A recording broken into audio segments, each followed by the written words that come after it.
My best friend confessed his feelings to me. I rejected him because I already had a crush on someone else. In response, he became hostile, spitefully speaking of both me and the guy I liked. Unable to bear the criticism, the boy I liked abandoned me. Ever since we were kids, Jake and I had been inseparable. We met in elementary school, bonded over our mutual dislike for the cafeteria's mystery meat, and from there, a friendship blossomed that seemed unbreakable. We shared secrets, homework answers, and countless inside jokes. As we entered high school, our worlds grew larger, but our bond remained solid, or so I thought. Jake was the kind of friend everyone wished they had. He was reliable, funny, and always there when you needed him. So, when he asked me to meet up at our favorite local diner one chilly evening in October, I didn't think much of it. It was our go-to spot for celebrating good grades, nursing broken hearts, and plotting future adventures. That night, I figured he wanted to talk about his latest video game obsession or maybe vent about his parents, who were on his case again about college applications. But as I slid into the booth across from him, something felt off. Jake was nervous, fidgeting with the napkin dispenser, avoiding eye contact. I teased him, asking if he'd finally decided to confess his undying love for Mrs. Peterson, our eccentric but endearing English teacher. He gave a half-hearted chuckle but quickly grew serious again. The casual chit-chat felt heavier as we danced around the usual topics. Finally, Jake blurted out that he needed to tell me something important. I leaned in, expecting another one of his grand plans for a summer road trip, or maybe a complaint about his younger sister. What he said next, though, left me speechless. Jake confessed that he had feelings for me. Not just the kind of fleeting crushes we'd laughed about over the years, but real, deep feelings. He'd been holding on to them for a while, he said, afraid of what admitting them might do to our friendship. I sat there, my heart pounding, my mind racing. This was Jake, my best friend since the 3rd grade. The thought of him seeing me in that way had never crossed my mind.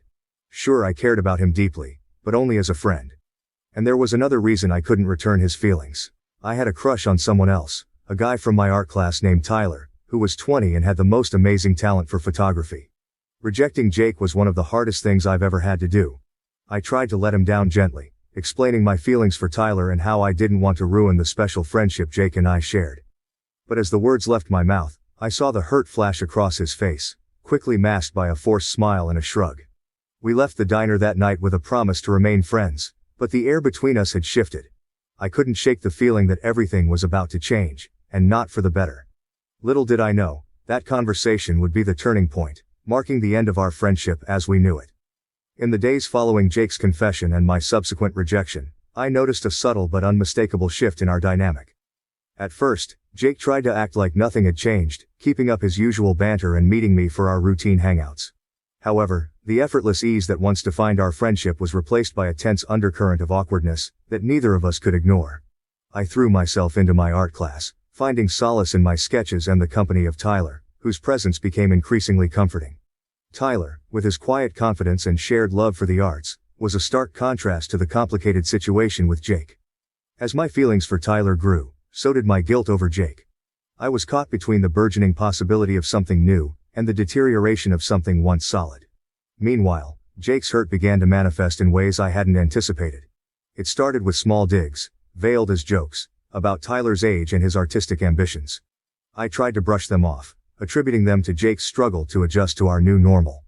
But as the weeks passed, his comments grew more pointed, and I learned from mutual friends that Jake was spreading rumors about Tyler and me. He painted me as someone who led him on, only to discard him for someone else. The tipping point came when I confronted Jake about the rumors. He denied everything at first, but as I pressed, insisting that our friends wouldn't lie about such things, he exploded. He accused me of being insensitive to his feelings, of not considering how hard it was for him to see me with Tyler. The conversation ended in a heated argument, with both of us saying things we couldn't take back.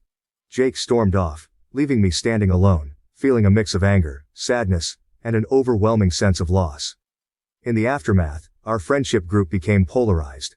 Some sided with Jake, believing I had been unfair to him, while others stood by me, upset by how he was handling his hurt. The division made social gatherings awkward, and I found myself withdrawing, spending more time with Tyler and less with the group I had grown up with. Tyler, for his part, was supportive but understandably frustrated by the drama. He hadn't signed up for a high school feud, and the tension began to affect our budding relationship. I found myself defending him constantly, trying to dispel the lies Jake had spread, all while navigating my own tangled emotions. The strain was palpable, and I couldn't shake the feeling that I was to blame for the unraveling of my once unbreakable bond with Jake. As the weeks turned into months, the situation didn't improve. Jake's behavior became more erratic, his hostility more pronounced. Attempts at reconciliation fell flat, with Jake shutting down any effort I made to mend our friendship. It was as if the rejection had flipped a switch in him, turning the once kind-hearted and loyal friend into someone I hardly recognized. Caught in this storm of emotions and conflict, I struggled to find my footing. My grades began to suffer, my artwork lost its joy, and the shadow of my fractured friendship with Jake loomed large over everything. The realization that I might never get my friend back was a bitter pill to swallow, compounded by the fear of losing Tyler too, to the chaos Jake had created. In the heart of the turmoil, a rumor that Jake had started about me being a two-timer, an insinuation that I was leading multiple guys on, was the final straw. The phrase, so juvenile yet laden with judgment, spread through our circle with surprising speed, tainting the image I had worked so hard to maintain as someone straightforward and sincere in my dealings. Confronting Jake about this particular rumor was harder than anything I'd faced before. The air between us crackled with tension as I approached him, my heart hammering against my ribcage, anger and hurt battling for dominance. The accusation was not just a blow to my reputation, it felt like a direct attack on my character, and from someone who had known me better than anyone else. "Jake, we need to talk," I said, trying to keep my voice steady despite the storm of emotions brewing inside me. He looked at me, the flicker of defiance in his eyes quickly masked by a semblance of indifference. "About what?" he asked, though the guilty shift in his gaze told me he knew exactly what the issue was. "About what you've been saying, about me being a fisherman." I spat the word out like it was poison. "You know that's not true. You know me." For a moment, there was a flash of the old Jake, the one who would have never entertained the thought of hurting me, but it vanished as quickly as it appeared, replaced by a cold, hard mask. "Maybe I thought I did," he said, his voice laced with bitterness. "But I guess people change, or maybe they just reveal who they really are." The conversation spiraled from there, voices raised, words we could never take back hurled like weapons. The hurt from his rejection, the frustration with my feelings for Tyler, and the pain of watching our friendship disintegrate exploded into a cacophony of anger and betrayal. In the end, there were no winners, just two people standing amidst the wreckage of a friendship that had once meant everything. As the days passed and the storm of rumors refused to calm, Tyler and I found ourselves increasingly caught in the eye of public scrutiny. Despite our efforts to ignore the whispers and stares, the weight of public opinion began to take its toll. Tyler, who had always moved through life with a certain ease, found himself ill-equipped to handle the constant barrage of judgment and speculation. One evening, as we sat in the dim light of my small studio apartment, surrounded by my latest artworks, the tension that had been building between us finally reached its breaking point. Tyler, his usually calm demeanor frayed at the edges, voiced the fear and frustration that had been brewing in silence. "I can't do this anymore," he said, his voice barely above a whisper but carrying the weight of a final verdict. "It's not just about us anymore, it's about this circus around us. I thought I could handle it, but I can't." I tried to reach out to him, to bridge the gap that had suddenly yawned wide open between us, but my words felt hollow even to my own ears. The rumors, Jake's spiteful campaign, had poisoned what was pure and beautiful between us, turning it into something fraught and fragile. "It's not true, any of it. You know me, Tyler. You know who I am," I pleaded, desperation threading through my voice. But doubt, once planted, is a difficult thing to eradicate. Tyler looked at me, and in his eyes, I saw the struggle, the desire to believe, battling the weariness of constant defense. "I know," he said, and in those two words was a world of sorrow. "But knowing isn't enough. It's like we're fighting ghosts. Your past, the rumors, the looks. I'm tired, and I just can't." With that, he stood up, and with every step he took away from me, the future I had envisioned with him crumbled into dust. I watched him leave, a part of me screaming to run after him, to fight for us, but another part, exhausted and resigned, held me back. In the aftermath of Tyler's departure, I found myself adrift. The art that had once been my refuge now echoed the emptiness I felt inside. The canvas remained blank, mirroring the void where inspiration used to flourish. I had lost Jake, my best friend, because of a truth I had stood by, and now I had lost Tyler, the one I loved, to lies I had no control over. The journey from that point was slow and solitary. I learned to find solace in the silence, to appreciate the solitude that allowed me to reflect and heal. My art evolved, no longer just an escape but a way to process and to express the myriad emotions that the ordeal had stirred within me. As the final chapter of this turbulent period of my life came to a close, I found myself alone, grappling with a pain so profound it threatened to consume me entirely. Tyler's departure had left a void in my life that seemed insurmountable, a constant reminder of the cost of truth and the destructive power of rumors. The absence of his presence, once a source of joy and inspiration, now felt like a wound that refused to heal. The studio apartment, once filled with laughter and the promise of shared dreams, echoed with the silence of loss. My art, a reflection of my inner turmoil, became darker, the strokes on the canvas more frantic, as if trying to exorcise the demons of betrayal and abandonment. In the depths of my despair I reached out, seeking solace in the shared wisdom of others who had navigated the treacherous waters of heartbreak and emerged on the other side. I poured my heart out on forums, in letters to unseen friends, and in late-night conversations with anyone who would listen. The question that burned within me was simple yet profound. How do you move forward when the past clings to you like a shadow? And so, I stand at the crossroads of my own making, drowning in a pain that is both a burden and a teacher. I reach out to you, to anyone who has felt the sting of betrayal, the ache of lost love, and the weight of a world turned upside down. How did you find your way back to the surface? How did you learn to breathe again, to find joy in the sunrise, to see beauty in the broken? Finally, I want to extend my sincerest thanks to all of you who have taken the time to share your stories on Reddit. Please continue to journey with us, share your experiences, and together, let's create memorable moments. My mother blamed and resented me for my father's near-fatal accident. Even upon my father's death, I remained a thorn in her side. I've always known my life wasn't going to be the kind you see in feel-good movies. Adopted into a family where the age gap could easily fit another generation between us, I was the anomaly at family gatherings, the young face among wrinkled smiles, the boy in a world of history I could barely relate to. My dad, born in 1927, was a World War II veteran, a man whose silence told stories his words never could. My mom, a decade his junior, carried a gentleness eroded by time, and a deafness on her left side that made her world as lopsided as her hearing. I was 34 now, reflecting on a slice of my life from about 15 years ago that had shifted the course of my relationship with them, especially with my mom. That period became a chasm that widened with time, filled with silence, misunderstandings. The incident that set everything off was as mundane as it was tragic. It happened one night when the comfort of sleep was abruptly replaced by a startling thump from my dad's room. In the haze of half-sleep I reasoned it away as one of our animals knocked something over, or perhaps my dad, in his nightly bathroom ritual, had accidentally dropped his cane. I rolled over, choosing the warmth of my bed over investigating. That decision would haunt me for years.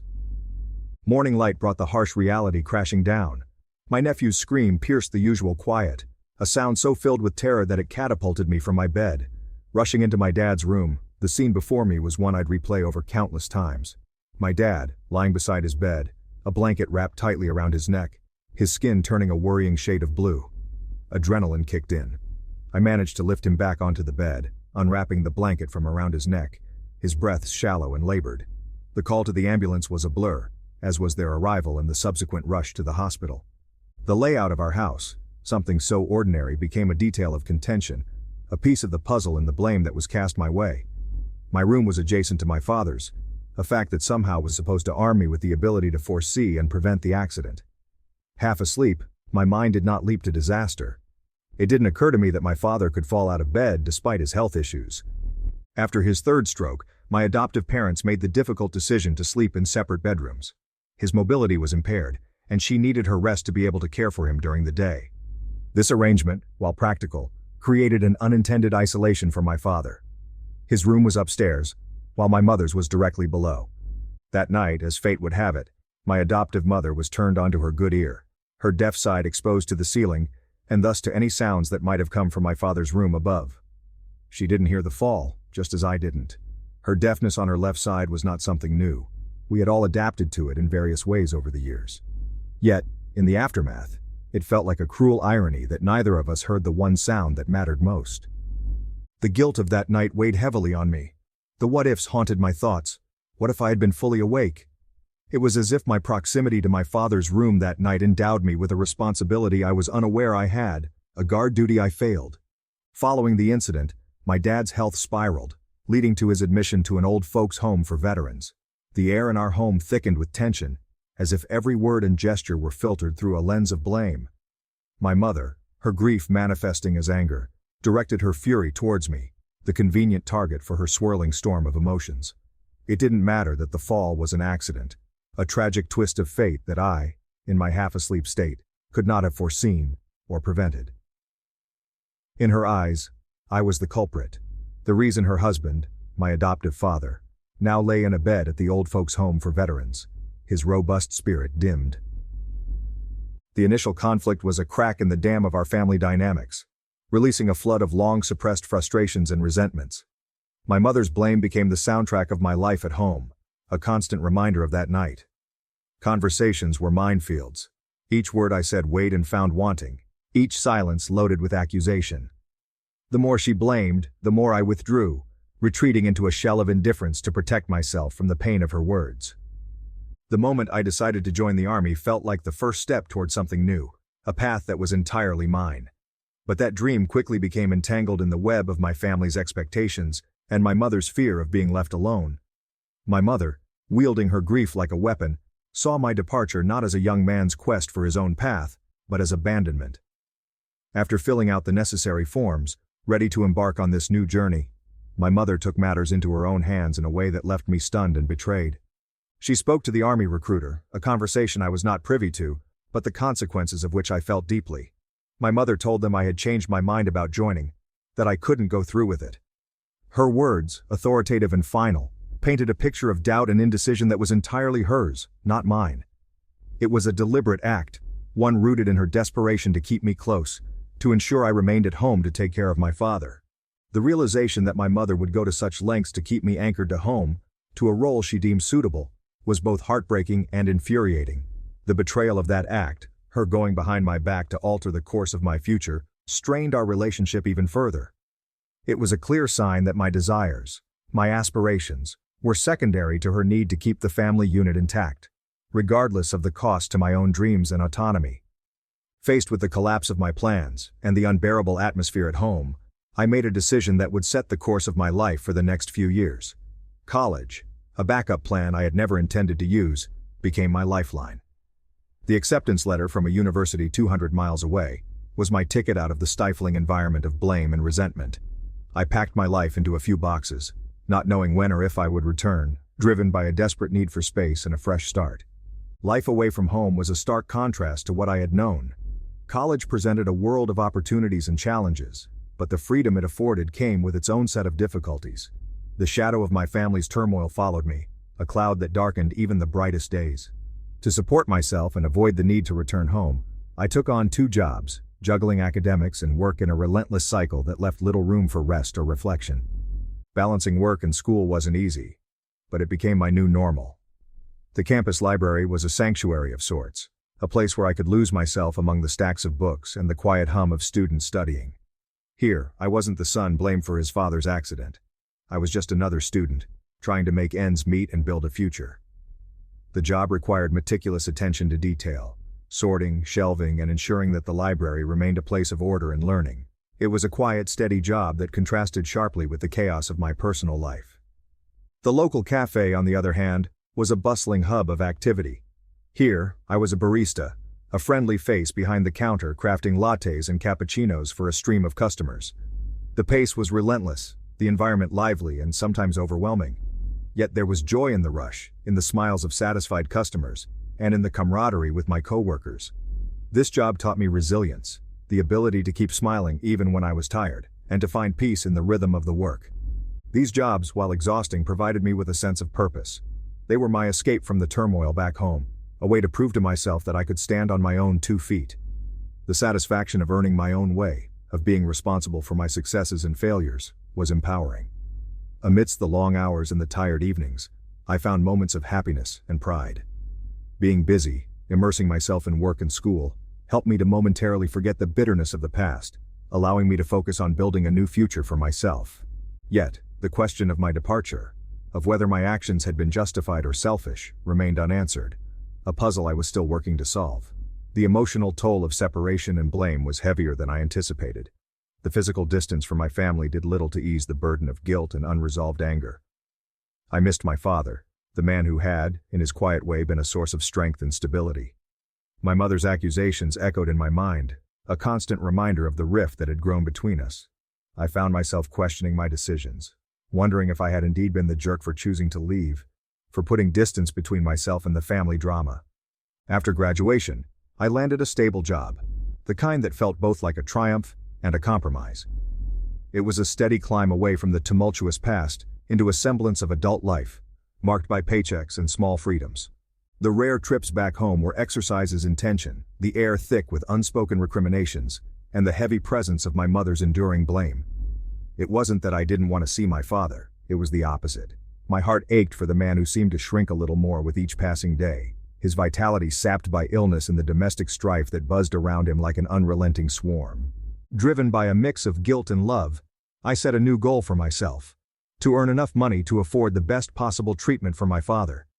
It became an obsession, this idea that financial success could somehow translate into a redemption of sorts, a way to make amends for my perceived failings.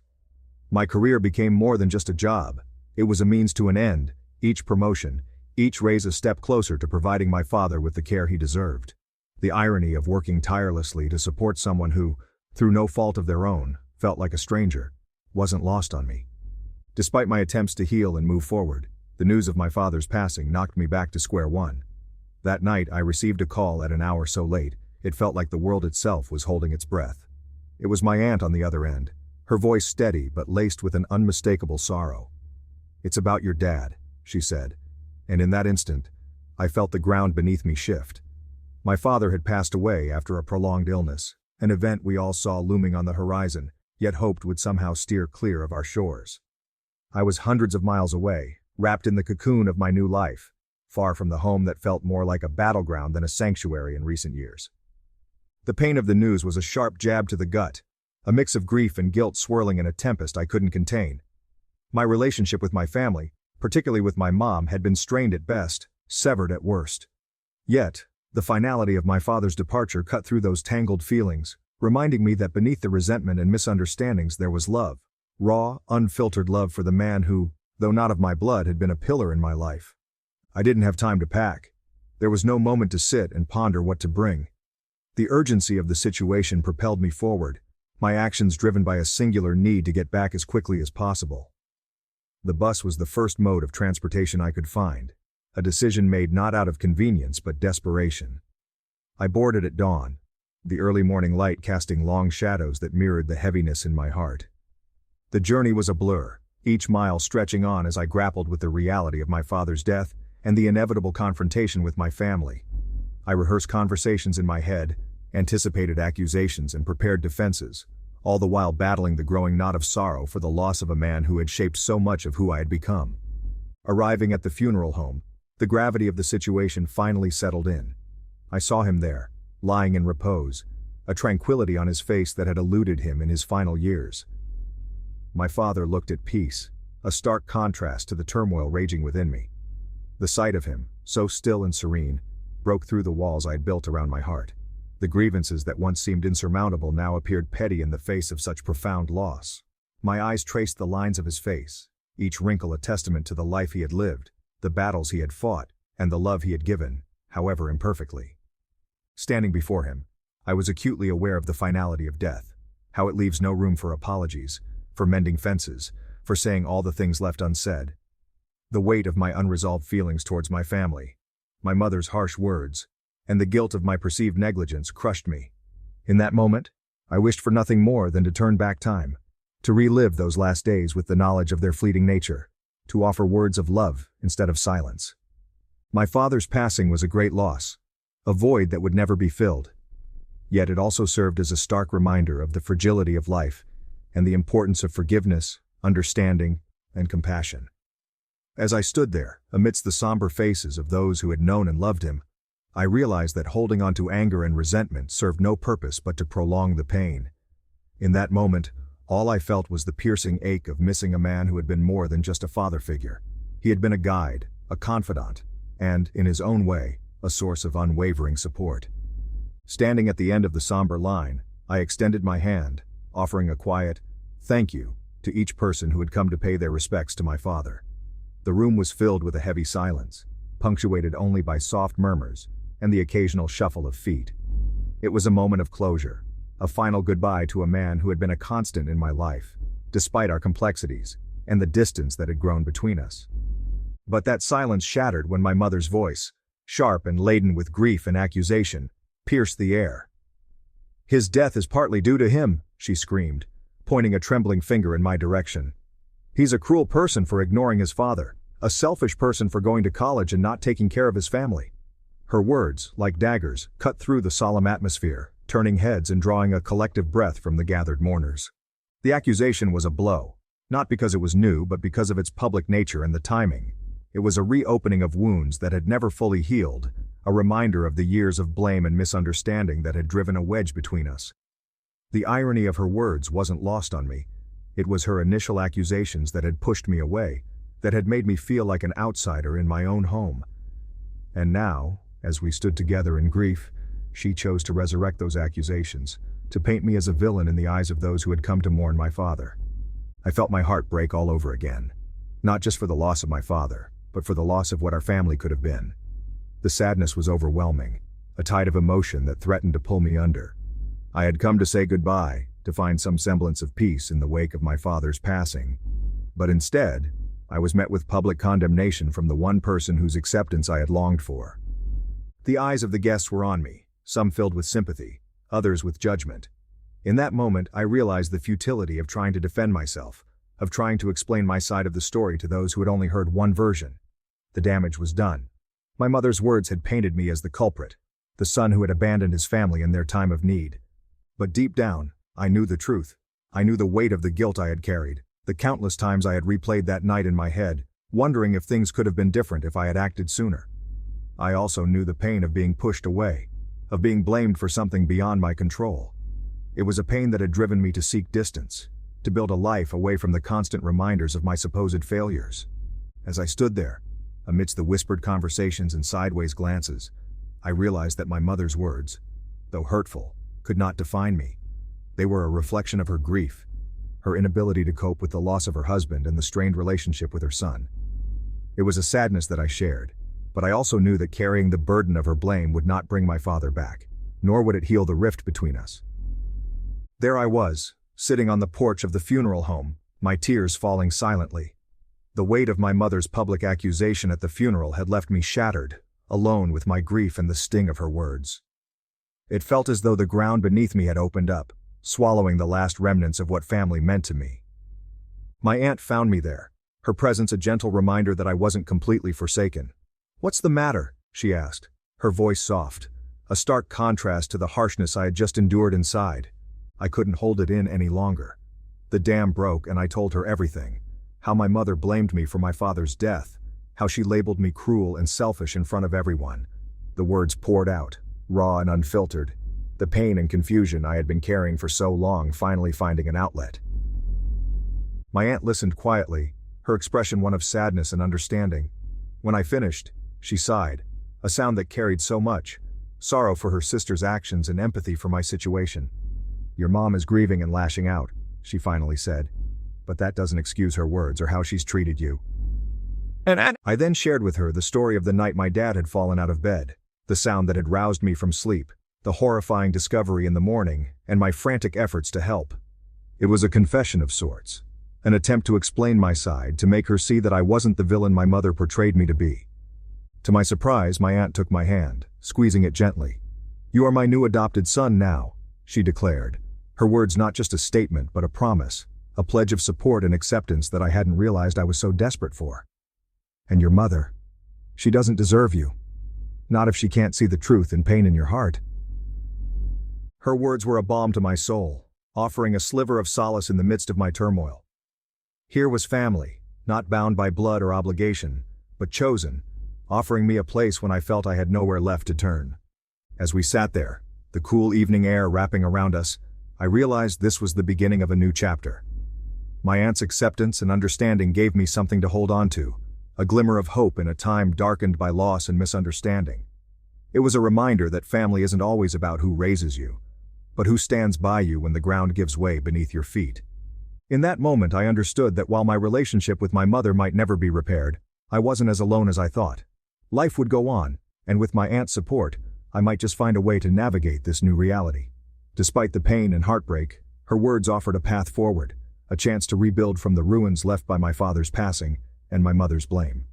Am I the A for not telling my husband's friend that his boss is my uncle? My name is Emily, and if you were to ask me what defines my late 20s, I'd probably say it's a blend of tech, friendships, and more recently, a touch of unintended secrecy that has stirred more drama than I ever anticipated. I'm 29, comfortably settled, or so I thought, with Liam, my husband of 3 years who is not just my life partner but also my best friend.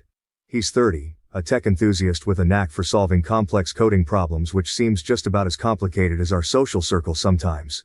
Our lives are somewhat centered around Liam's job at a well-known tech company where he works alongside some of his closest friends, or our friends I should correct, as I've come to know and cherish them over the countless dinners, movie nights, and candid porch conversations at our home. Among these friends are Kurt, Veronica, and Rachel, each a character so vibrant, they might as well be considered part of our extended family. Kurt is the outspoken one, never shying away from a debate, always ready with tech gossip and stock tips. Veronica, with her sharp wit and a passion for environmental causes, often steers our conversations to the latest sustainability trends. Then there's Rachel, the quieter one, whose observations are often punctuated with insights that only someone as observant as her could offer. Our gatherings, though regular, had developed a rhythm and comfort that made each of them both anticipated and cherished. The ease with which we could slip into discussions, sprawling from the mundane to the intense, lent a richness to our relationships that I had come to deeply value. It was during these get-togethers that the fusion of personal and professional worlds would often bring to light the varied experiences of our little group. Our house, a cozy 2-story just outside the city's hustle, has become something of a hub for these gatherings. Here, under the soft glow of string lights in our backyard or sprawled across the mismatched cushions of our living room, discussions often veer into work territory. It's during these moments, amidst the clinking of glasses and the occasional laughter, that I've learned more about the dynamics of their workplace than any corporate newsletter could provide. One late summer evening stood out particularly when Kurt and Veronica, after a particularly grueling week at work, had a lot to unload. We were in our backyard, a space that, with its simple patio furniture and a fire pit, invited open conversations under the stars. The mood was lighter at first as we shared laughs and updates about our lives, but as the night grew deeper and our glasses were refilled, the tone inevitably shifted towards the stresses of their jobs. Kurt, his brow furrowed and a serious look replacing his usual jovial demeanor, started venting about a recent project. He described how every aspect of his proposal was scrutinized and eventually dismissed by his boss, my uncle, though he was unaware of the connection. "It's like walking on eggshells," he complained. "You spend weeks preparing something, only for it to be shot down without much consideration. It's exhausting." Veronica chimed in, nodding vigorously as she recounted her own frustrations. "It's not just about the projects. It's his whole management style. Everything needs his stamp of approval, and it bottlenecks everything." She sipped her wine, a look of exasperation crossing her face. "Sometimes I wonder if he really understands the kind of pressure we're under." I listened, a knot forming in my stomach. Part of me wanted to jump to my uncle's defense, or at least explain some of his actions from the personal anecdotes I knew so well, how his stringent standards came from a place of deep commitment to excellence, how he often worked late into the night worried about the company's future.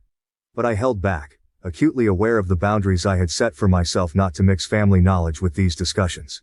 As the night wore on, the conversation shifted to lighter topics, but the residue of their discontent lingered in the air. It was a scenario that repeated itself with slight variations over several gatherings. Each time, I felt a tug of war inside me, questioning whether my silence was indeed the right choice. The answer seemed to lean towards yes, particularly after a particularly heated discussion one crisp fall evening.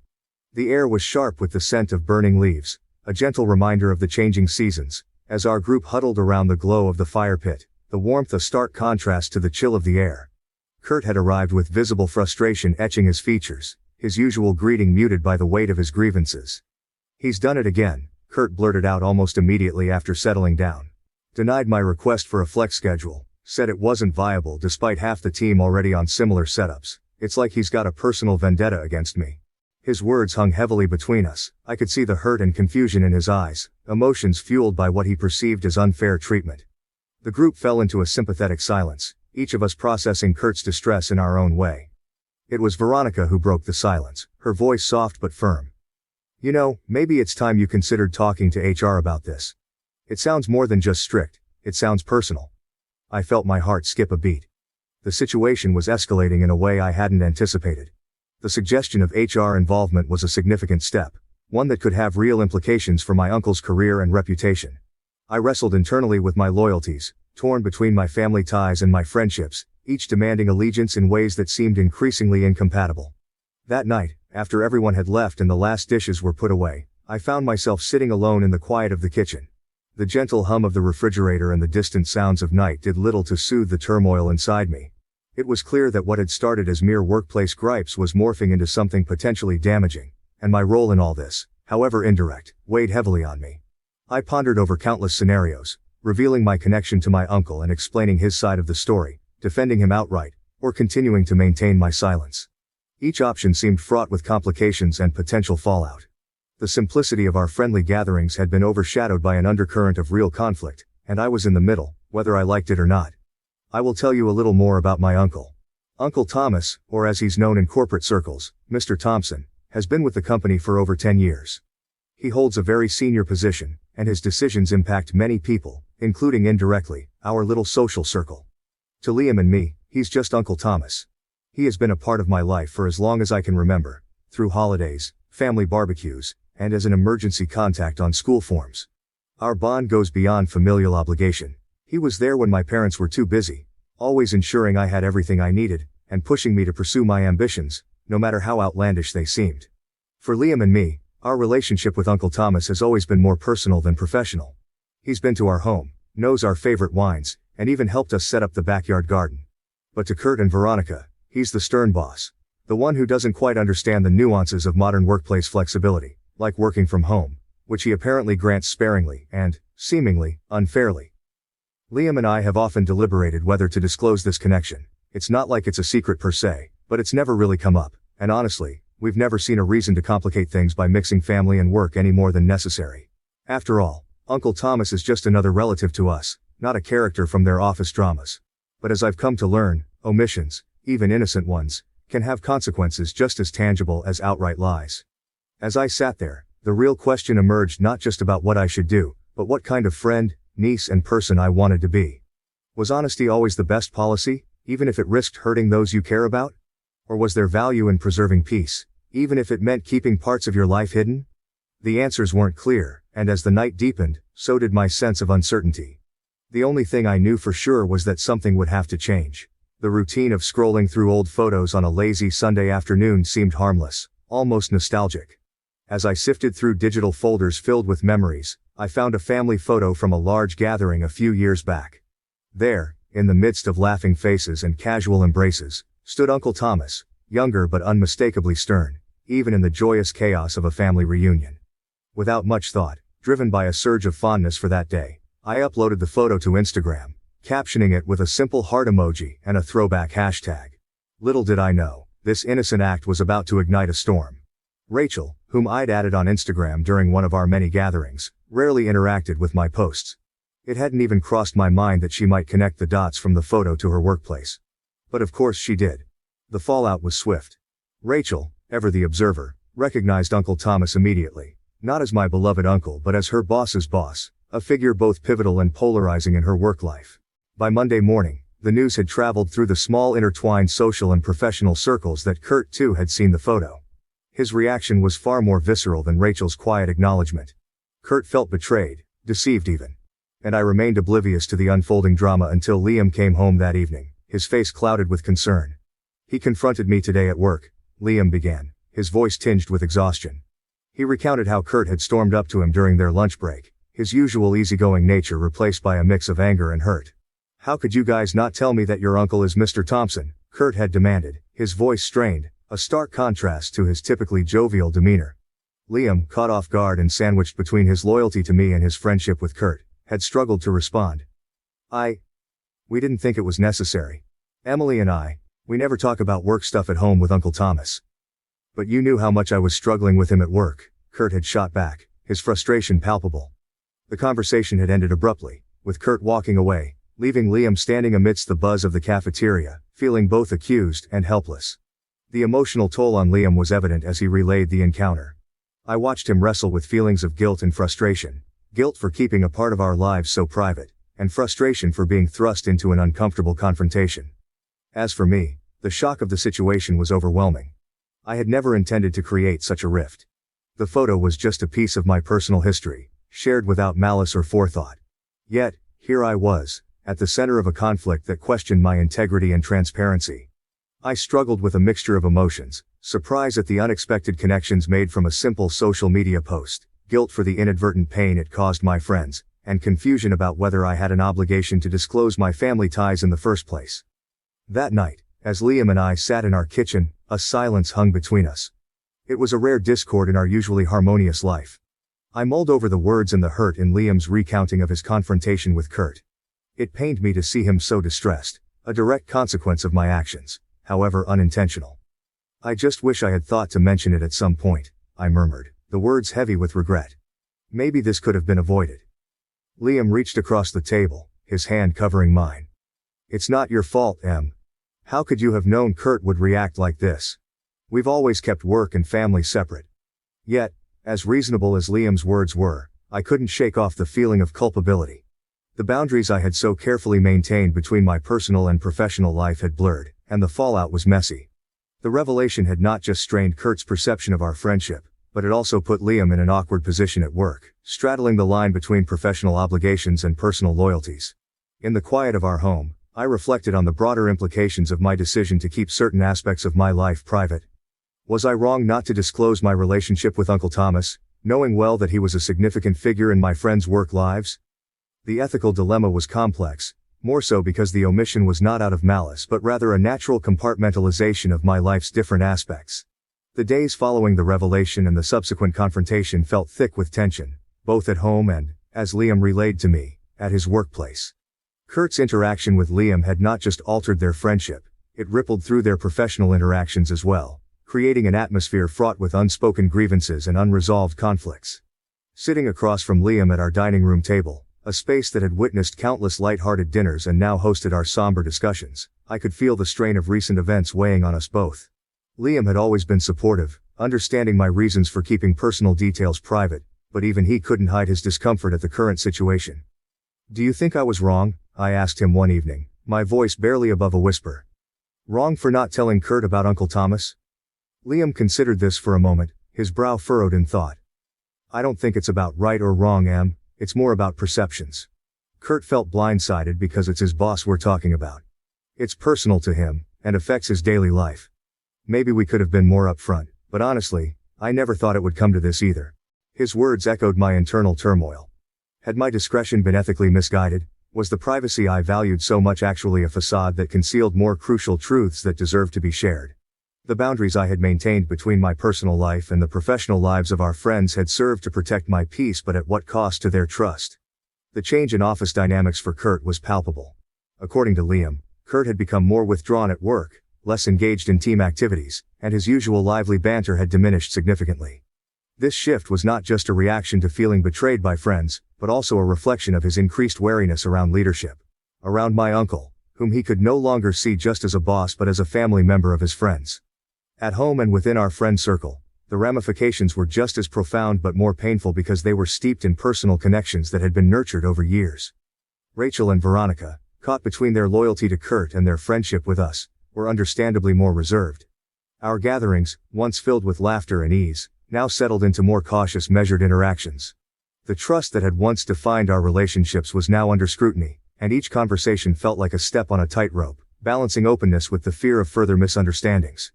In these moments of quiet reflection, I weighed the benefits of keeping personal and professional lives separate against the trust issues that had emerged.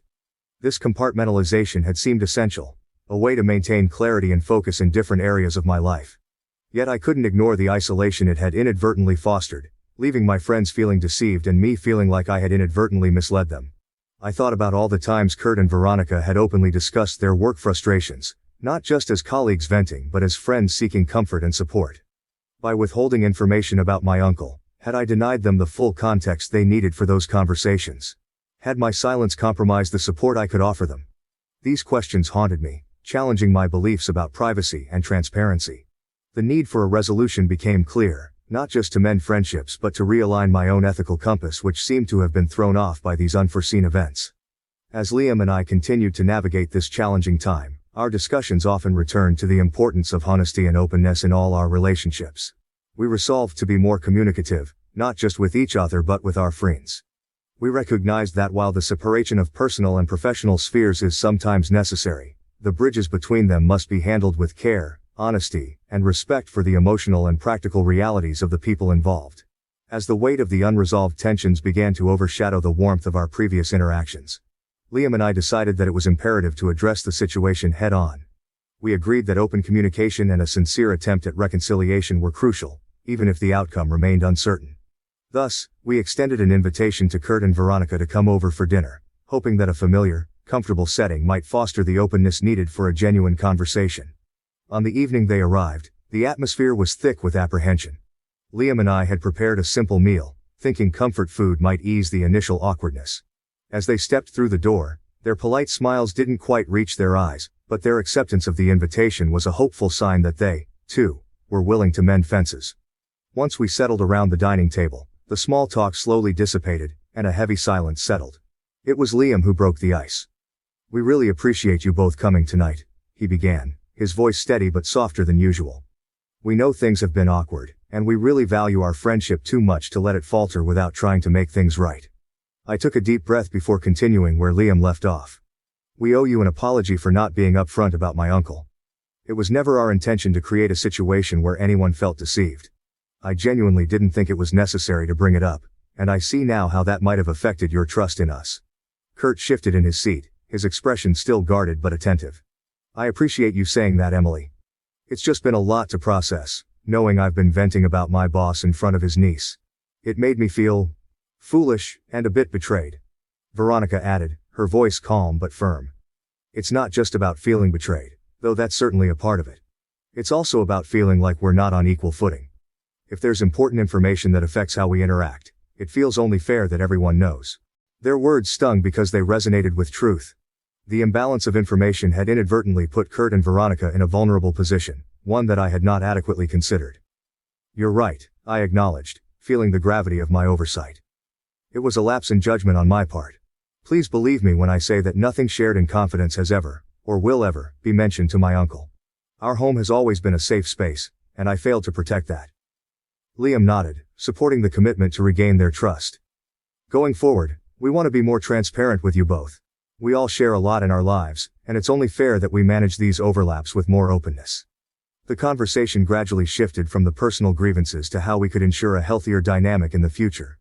Kurt seemed to relax slightly, his posture easing as the evening wore on. "I guess it's also a lesson for me," he conceded. "I've been pretty open about my frustrations at work, maybe too open without considering who might be connected to whom. It's something I need to think about more." Veronica, who had been listening intently, finally smiled, a hint of the old warmth returning. "And maybe we all need a reminder that our work grievances shouldn't define our personal relationships. We've all been under a lot of stress, and it's easy to let that spill over." As the evening concluded, the air between us felt clearer, though remnants of the tension undoubtedly lingered. We agreed to meet more regularly, to keep the lines of communication open and to support each other not just as friends but also as individuals navigating the complex web of professional and personal lives intertwined. Reflecting on the evening after they had left, Liam and I discussed how delicate the balance of privacy and transparency is. The episode had exposed vulnerabilities in our relationships but also opened up opportunities for deeper understanding and mutual respect. We recognize that trust, once shaken, requires time and consistent effort to rebuild. In the quiet moments that followed, as we cleaned up the remnants of our reconciliatory dinner, I pondered the broader implications of our experiences. The themes of privacy, trust, and workplace dynamics that had come up tonight were not unique to us but were universal in nature, affecting countless friendships and professional relationships. How we navigate these issues, I realized, defines not just the integrity of our relationships but also our personal integrity. As we turned off the lights and headed to bed, I felt a cautious optimism. While the path to full recovery in our friendships might still be long and occasionally challenging, initiating this open dialogue was a crucial first step. The commitment to transparency and mutual respect we had reaffirmed tonight promised a foundation strong enough to withstand the complexities of our intertwined lives. My girlfriend repeatedly deceived me and stole money to gamble. Eventually I couldn't take it anymore, and I kicked my pregnant girlfriend out. My name is David, and I'm 26 years old. Jenna and I first met through mutual friends, and from our initial interactions, it was clear we had a unique connection. She was 22, just starting her career in retail, brimming with an enthusiasm for life that was simply infectious. I worked in IT, had a stable job, and had recently secured a modest but cozy 2-bedroom apartment in the city. It wasn't long before Jenna moved in with me, and we began building a life together in that small space I was proud to call home. From the outset, Jenna was adamant about contributing financially. Despite my reservations, given the newness of our relationship, she insisted on paying her share, eager to establish our partnership on equal footing. This insistence seemed to underline her commitment to our relationship and her desire to be responsible and independent. Jenna brought a vibrancy to my life that was hard to miss. Her laughter was infectious, her spirit indomitable. When we were together, it felt like we could conquer any challenge that came our way. This sense of partnership was bolstered when Jenna, amidst her joyous tears, told me she was pregnant. The news brought a new dimension to our relationship. It was no longer just about us, but about the future we were going to build for our growing family. In light of the pregnancy, we began making more concrete plans. The idea of marriage, which had floated in our conversations as a someday thought, suddenly took on immediate importance. We decided to register our marriage soon, ensuring that everything would be in place when our child arrived. The plan was to have a small intimate ceremony after the birth, celebrating our new family in the presence of our closest friends and family. These plans filled our home with a new kind of energy. We started organizing the apartment, turning the spare room into a nursery, picking out colors and themes, and discussing baby names in the evenings. Every step we took was a step toward crafting the life we had envisioned together. However, in the midst of this hopeful planning, the reality of Jenna's financial struggles and her inability to break away from her family's demands remained a looming issue. We knew that addressing these problems was critical, not just for the stability of our relationship, but for the well-being of our child. It began subtly, with Jenna often appearing stressed around the end of the month, her demeanor shadowed by the looming pressure of bills and debts. I knew about her financial commitments, but the depth of her struggles became evident only when certain discrepancies came to light under our shared roof. Initially, Jenna had promised to handle her finances more responsibly, and to contribute regularly to our shared expenses. However, as time passed, her contributions became sporadic, and her excuses grew in frequency.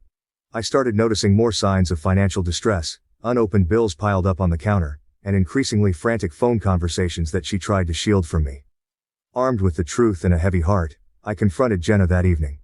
It was one of the most challenging conversations of my life.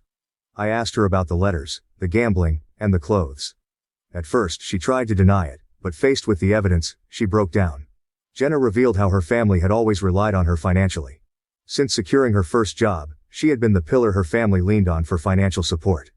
This expectation, deeply ingrained from a young age, had burgeoned into a relentless cycle of demands and guilt. Every payday, her phone would light up with messages from her mother or sisters, each one a new plea for money. The reasons varied: rent, medical bills, urgent repairs, or just making ends meet. The amounts she sent home left little for her own needs, let alone our shared expenses. The gambling, she confessed, began as a desperate measure to meet both her family's demands and our household expenses. What started as an attempt to quickly double a small sum spiraled out of control, pulling her deeper into the quagmire of addiction.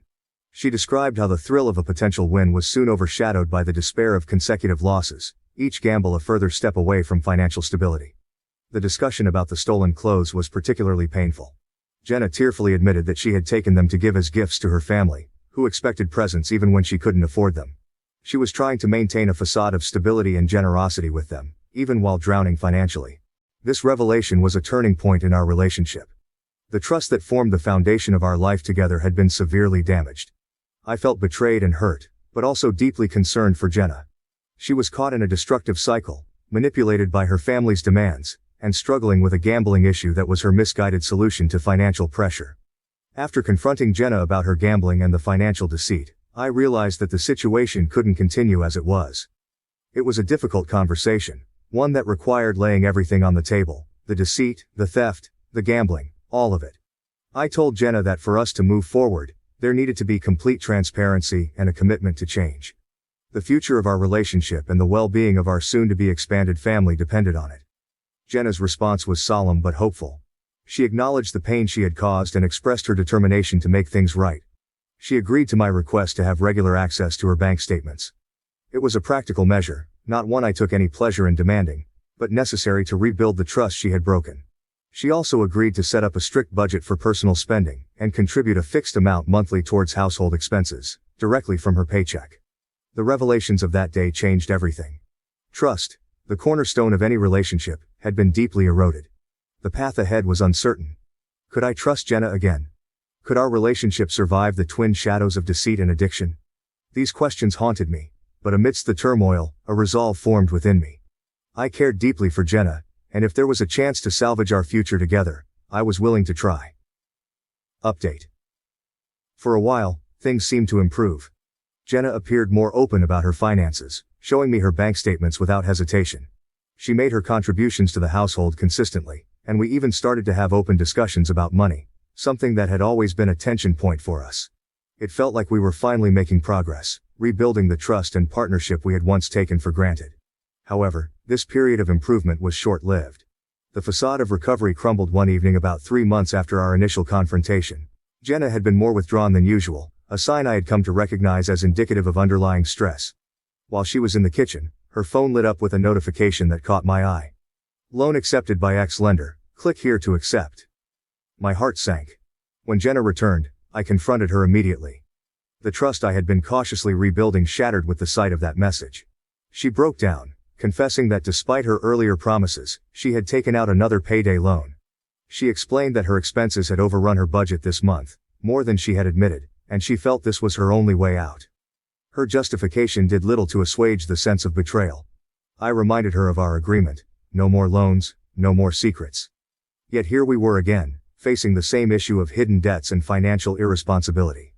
It was a painful realization that despite her promises, Jenna hadn't fully committed to changing her behavior or addressing the underlying issues that led to her financial recklessness.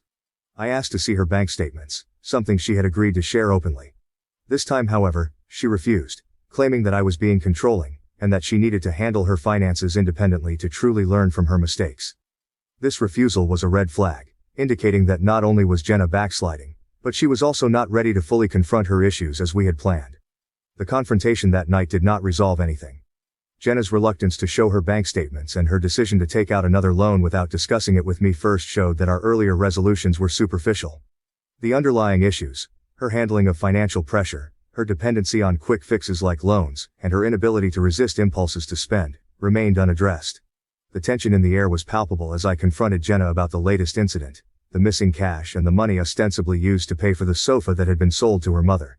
It was a few weeks after Jenna had moved back in a bid to provide stability for our soon-to-arrive baby. However, the peace was short-lived.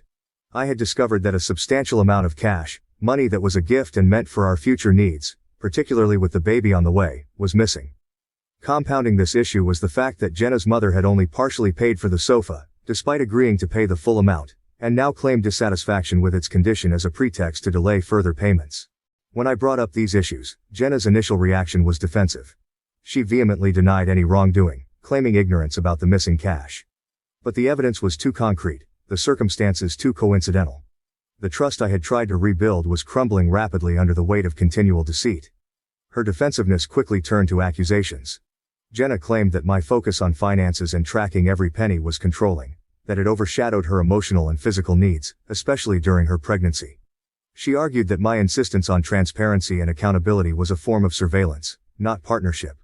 The cycle of deceit had not been broken, and the realization was a bitter pill to swallow. The trust that is so crucial in any relationship was once again in jeopardy, and with a baby on the way, the stakes were higher than ever. This was not just about us anymore, it was about the future and stability of our family. The pain of her betrayal was compounded by the fear of how her actions could affect our child. The conversation escalated, emotions running high. I was torn between the hurt from her betrayals and the empathy I felt for her as the mother of my child. It was a moral and emotional quagmire, pulling at the very fibers of my being. How could I balance these feelings with the clear pattern of dishonesty and manipulation that had emerged? Update 2. The problems reached a peak last week when I decided it was time for a serious conversation with Jenna. Our relationship, already strained by her past actions, was at a crossroads, and with a baby on the way, I felt it necessary to establish clear ground rules. I sat her down and explained earnestly that our dynamic needed to change drastically. We're a family, I told her, emphasizing that the birth of our child meant we needed a solid foundation, free from secrets and financial instability. I made it clear that openness about finances was non-negotiable, insisting she needed to contribute more consistently to household expenses and cease accumulating debt she couldn't afford. A habit that had caused much stress and discord in our relationship. Jenna seemed receptive and agreed to my terms. She promised to be more transparent with her finances, including showing me her bank statements regularly, and committed to cutting down on her spending. For a moment, it felt like we were making progress. Perhaps we were finally turning a corner toward a healthier partnership. She moved back in, and I believed that we were starting to mend our relationship. However, this hope was short-lived. Just last night, while Jenna was in the kitchen, a notification popped up on her phone. It was a message from a lender, confirming a loan that had just been approved.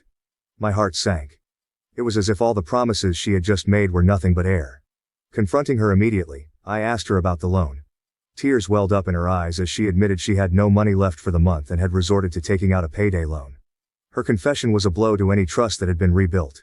I reminded her sternly that we had agreed on no more loans, that she should have come to me first. Jenna's response was one of despair. She said she couldn't afford her share of the bills again. Despite her full-time job, her income was erratic, often reduced to sick pay due to frequent absences, which didn't cover much. Frustrated, I asked to see her bank statements for proof of her financial status and to understand where her money was going. She refused and accused me of being controlling, arguing that I didn't need to see her finances since she had already told me about them. This refusal was the final straw for me. I suspected that not only was she possibly still gambling, but she might also be funneling money to her family again. In a moment of desperation to highlight the severity of our situation, I posed a hypothetical scenario to her. What would you do if our baby was starving and there was no food in the house? Her answer was dismissive and chilling. You'll have to pay. This response confirmed my worst fears about her priorities. I then asked to check her Facebook Messenger to see if her family was still requesting money, but discovered that she had deleted all her messages with the family members who usually borrowed money from her. She claimed she deleted them to keep things tidy, yet all other messages were intact. At that point, I knew our relationship was beyond repair. Jenna labeled me a controlling freak, and we haven't spoken since. Reflecting on our relationship, I suspect that her issues are deeply rooted in her upbringing, issues that she is either unwilling or unable to confront and change. I know a lot of people questioned whether she's pregnant, how stupid I was to get her pregnant. I agree, and if it's mine. I've been to every scan so I know she's pregnant. As for if it's mine, I've never suspected cheating, but she's a serial liar, so I will be forcing a DNA test through the courts. I posted on a couple of different subs to make sure I wasn't getting biased opinions. The above story is 100% true, but my focus is now getting as far away as possible from her for my own sake. Despite the personal feelings and the breakdown of our relationship, I remain committed to being involved in my child's life. I've attended every prenatal scan and am confident about Jenna's pregnancy. However, given the deceit surrounding other aspects of her life, I'm planning to request a DNA test to eliminate any doubts about paternity. This isn't about trust, it's about ensuring that every step forward is based on transparency and truth. Update 3. A couple of weeks ago, I made the decision to let Jenna back into the house after learning she was bouncing around, staying on sofas at family members' and friends' homes. She was about 8 months pregnant at the time, and my concern was mainly for the well-being of our unborn child. In hindsight, I see this as a mistake, one that I deeply regret for reasons I'm about to share. We had recently moved to a new house, and during the times I was out, Jenna took charge of most of the unpacking. Hidden in a living room cabinet drawer was a significant sum of cash, approximately $400–500, a Christmas gift from my parents. During this period, I also decided to sell some old furniture, including a sofa that Jenna persistently asked me to sell to her mother. Despite my reservations, I agreed, influenced by Jenna's repeated requests. She explained that her mother wanted to borrow money to pay for the sofa, and would settle the payment a couple of weeks later. I didn't think much of it at the time and accepted the arrangement. When her mother came to collect the sofa, she handed me $100 in cash as an initial payment, promising the remainder the following week.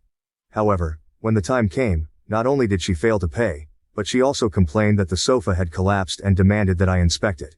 I refused, stating the sofa was in good condition when she took it, and if she was unsatisfied, I would take it back and sell it to someone else. This led to a heated exchange where she barred me from her house.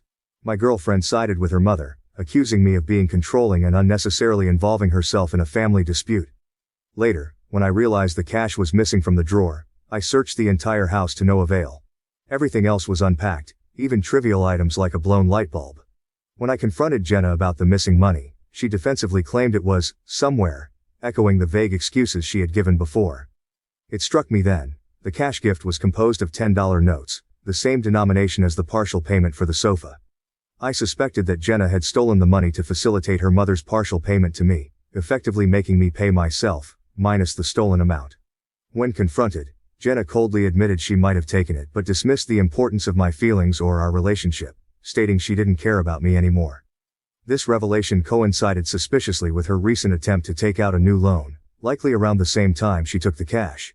Her actions and her threats to tarnish my reputation to others as retaliation further underscored her manipulative behavior. Despite the absence of concrete proof beyond her reaction, her demeanor provided all the confirmation I needed of her guilt. Moving forward, I've decided to arrange a DNA test once our child is born to ensure clarity on paternity. This step is crucial, not out of distrust of her fidelity, but to establish a factual basis for any future decisions regarding our child's upbringing. Final update.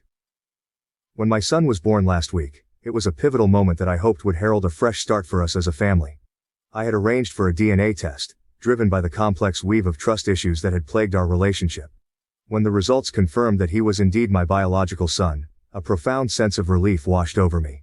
Witnessing the birth of my child and seeing Jenna endure the pain of labor filled me with compassion and reignited feelings of tenderness towards her. In those moments, surrounded by the stark walls of the hospital delivery room, I found myself wanting to believe that we could still salvage our relationship. I thought, perhaps naively, that the birth of our son could be a new beginning, a reason for Jenna to change her destructive habits. Moved by these emotions, I decided to give Jenna another chance, telling myself that love could still overcome the hurdles we faced. After all, aside from the financial deceptions, our love for each other had been genuine and deep. In a bid to support her during her recovery, and to help with the expenses that come with a newborn, I handed her a substantial sum of money to cover the hospital bills and to buy essentials for our son. My family, too, rallied around us, offering their support both emotionally and financially. They visited the hospital, bearing gifts and donations to ensure Jenna and our newborn had everything they needed. However, within a week of our son's birth, it became painfully clear that Jenna's old habits were deeply ingrained. Despite the new life we had just welcomed into the world, Jenna slipped back into her old ways. I discovered that the money meant for hospital bills and our son's needs had vanished. After some digging, I learned the bitter truth. Jenna had spent it all at the casinos. Just a week into motherhood, and she was already back to gambling. The realization hit me like a ton of bricks. It wasn't just about the money, it was about the trust, the safety of our child, and the responsibilities that come with being parents. Jenna's actions showed a reckless disregard for our son's well-being and a continuation of the selfish behavior that had marked so much of our time together. I felt betrayed on a level I hadn't known before, and anger and hatred began to replace the feelings of sympathy and hope I had felt at the hospital. The conclusion I've come to is a painful but clear one. Jenna is unlikely to change. Her actions have consistently shown a pattern of taking advantage of situations and people, including those closest to her. It was a decisive moment for me. I could no longer allow my son to grow up in an environment where his mother's destructive habits could affect his life so detrimentally. The love I had for Jenna, which had once seemed unshakable, crumbled under the weight of her continued deceit and irresponsibility. I made the difficult decision to separate myself and my son from Jenna. Filing for sole custody was the next logical step. I consulted with a lawyer to understand my options and to ensure that my son would be protected from potential harm. The legal battle that lay ahead would no doubt be challenging, but I was determined to provide a stable and secure environment for my son, one free of the chaos and instability that Jenna brought into our lives. In parallel with these actions, I started arranging for more structured support systems. I reached out to family and friends, explaining the situation and garnering their support for what was to come. Their responses were a mix of dismay and determination to help us get through this. I also began attending counseling, to deal with the resentment and betrayal I felt, ensuring that these emotions wouldn't taint the relationship I wanted to build with my son. As I reflect on our relationship and its tumultuous end, I realize how deeply Jenna's actions have scarred me. Yet this ordeal has also clarified what truly matters. My focus now is entirely on my son. His happiness, his future, and his well-being. The journey ahead will be filled with challenges, but also with the joy of watching my son grow, unhindered by the shadows of a troubled relationship. The love I had for Jenna might never fully disappear, but the need to protect my son from her harmful behaviors supersedes all else. As I move forward, my resolve is strengthened by the knowledge that I am doing what is best for my child. The path I've chosen is not just for my own peace but for the upbringing of a child away from the instability and destructiveness of a gambler's life. My son deserves a chance at a better life, and I am committed to making that a reality. Reflecting on the relationship, I recognize the profound impact it had on my life. It was a stark lesson in the complexities of love and trust, and the painful realities of betrayal. I had gone into the relationship with hope and love, which were met with deception and heartache. Yet these experiences shaped my understanding of what I value in relationships and what I must guard against.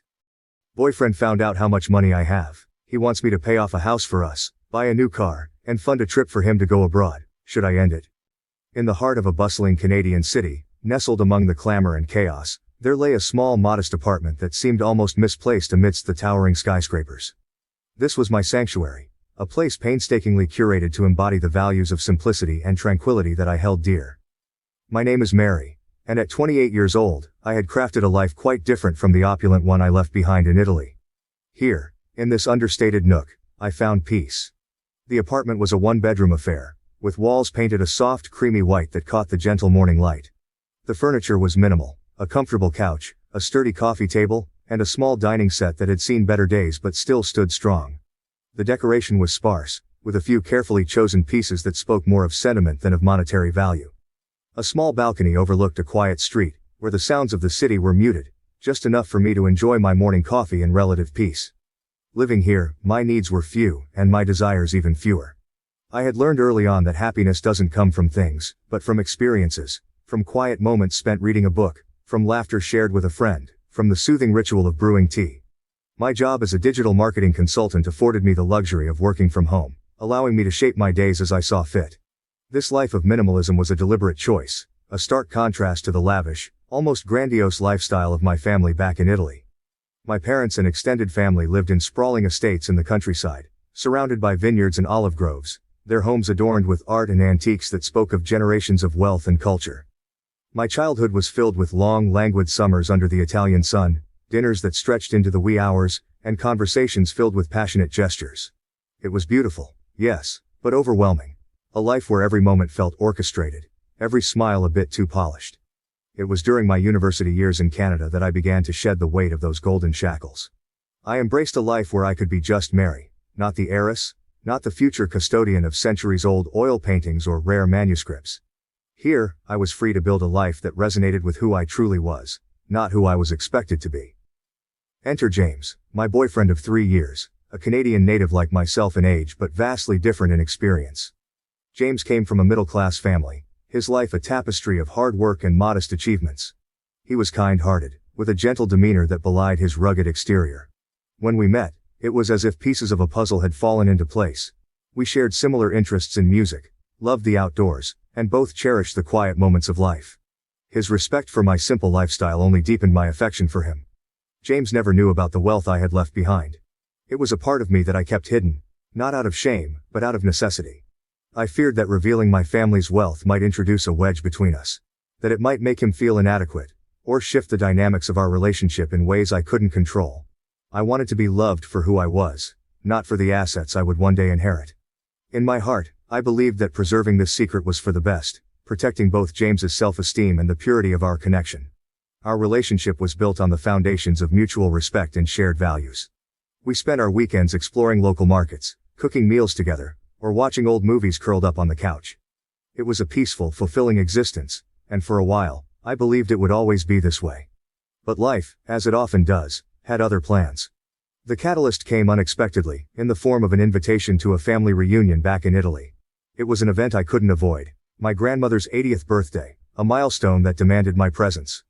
As the date approached, the thought of bringing James along filled me with both excitement and dread.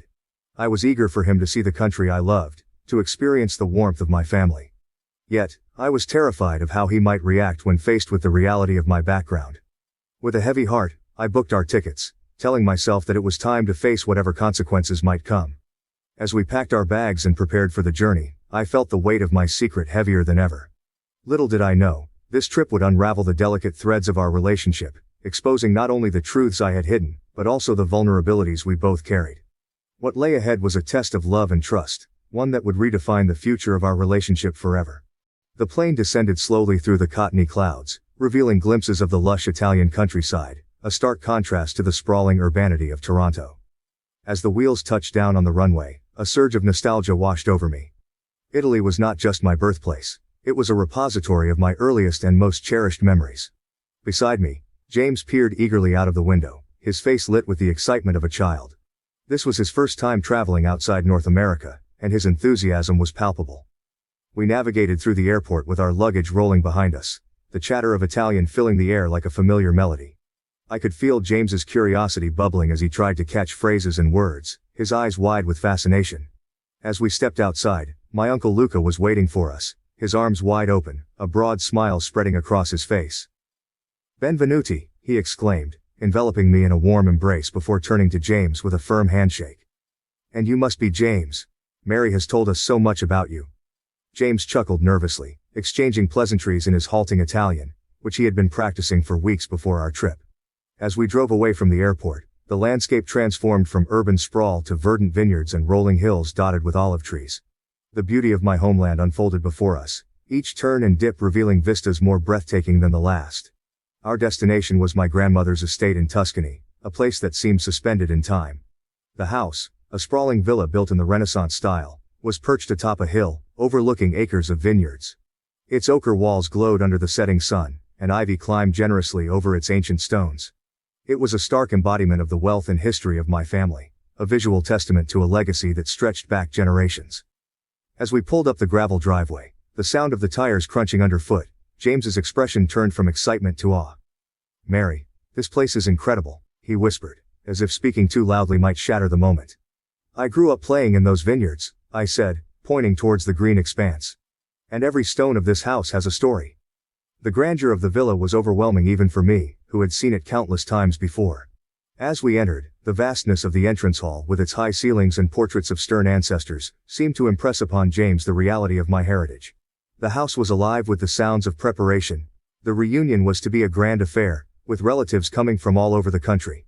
During the following days, James was introduced to a lifestyle so vastly different from our simple contained existence in Canada. Each meal was a feast, each conversation a boisterous symphony of voices. My relatives, adorned in fine clothes and speaking with an effortless elegance, moved through the rooms with a grace that belonged to a different era. James tried to blend in, his usual confidence replaced by a quiet, observant demeanor. I watched him as he interacted with my family, his eyes often wide with a mix of admiration and incredulity. It was during a grand dinner, under the chandeliers of the grand dining room, that I first noticed a subtle shift in his attitude. "Everyone here seems to have their life figured out," he remarked quietly as we watched my cousins animatedly discussing politics and art. "It's like they're playing a game where everyone knows the rules except me." I squeezed his hand, trying to offer reassurance. "They've just had more practice at this kind of thing," I whispered back. As the days passed, the initial shock of the opulence gave way to a budding curiosity. James's questions grew more pointed, his interest in the specifics of my family's wealth more pronounced. "So, how does it all work?" he asked one evening as we walked through the vineyard, the sunset casting long shadows on the ground. "Who inherits what? How do you manage it all?" It was a discussion I had hoped to avoid, but there, amidst the rows of grapevines, I found myself opening up about trusts, management, and the responsibilities that came with such inheritance.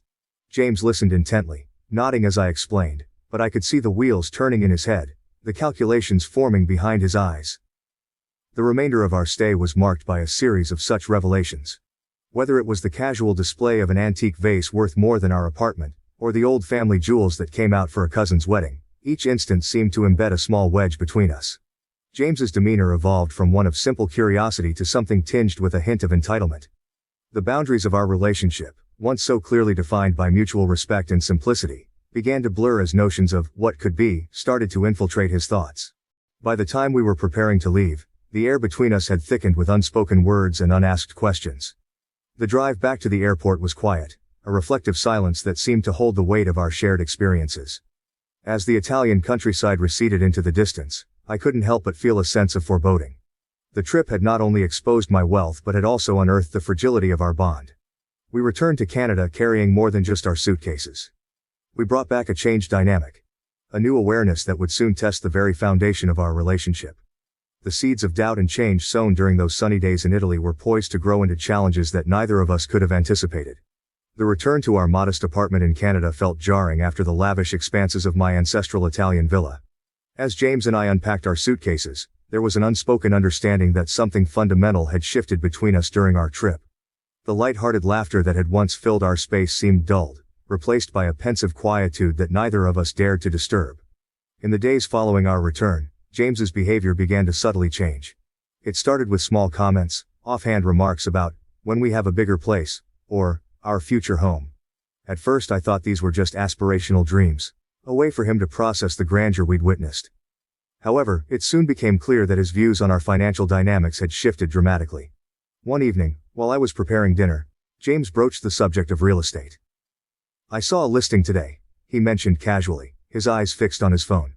"A house, not too far from here. 3 bedrooms, a garden. It's perfect for us." His tone was light, but the implication was heavy with expectation.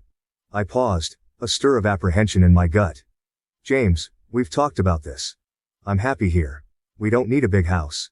He looked up, surprise etching his features. "But why settle for this when we can afford so much more? It's about time we lived like we deserve." His words struck a nerve. It wasn't just the presumption of we when he really meant my money, but also his sudden entitlement to a lifestyle he had never contributed to building. Over the following weeks, these conversations became more frequent. James started to bring up luxury cars, expensive vacations, and even investment opportunities. Each suggestion was grander than the last, each plan more elaborate, anchored firmly on the financial security he assumed we, or rather, I, possessed. The strain began to manifest in other ways too. Social gatherings, once a source of joy, turned into platforms for James to hint at our upgraded lifestyle. At a friend's birthday party, he openly discussed our future trips to Europe and the type of car we should buy next. Each claim felt like a chip away at the privacy and principles I held dear. This transformation in James's demeanor placed me in an emotional conundrum. Here was the man I loved. The man who had once cherished our simple life together, now morphed into someone who saw my inheritance as a stepping stone to material indulgences. It was as if the man I knew had been replaced by a stranger with a distorted sense of entitlement. As his plans grew more detailed, our discussions turned into disagreements. One night, as we lay in bed, the tension that had been brewing finally boiled over. "James, where is all this coming from?" I asked, my voice a mix of sadness and frustration. "Why has everything changed since we came back from Italy?" He turned to look at me, his expression a blend of defiance and confusion. "Changed? Mary, I'm thinking about our future. Your money could give us the life we've always wanted." "But at what cost?" I countered. "You're planning our life as if my money is ours. But it isn't, James. It's mine, and it comes with responsibilities and decisions that you're not considering." The room went silent, the weight of our words hanging between us. James's face softened, and for a moment, I saw a glimmer of the man I had fallen in love with. "I just want us to have the best," he whispered. "I might have gotten carried away, but it's only because I want to build something great with you." Despite his reassurances, the seed of doubt had been planted. The following days were a testament to the changed dynamics in our relationship. James's approach had altered subtly. Where once there was partnership, there now lay a transactional expectation. It was not just about sharing a life but about leveraging my wealth for a lifestyle that he now deemed essential. The practical implications of this shift were significant. Financial discussions, once rare and collaborative, became fraught with tension.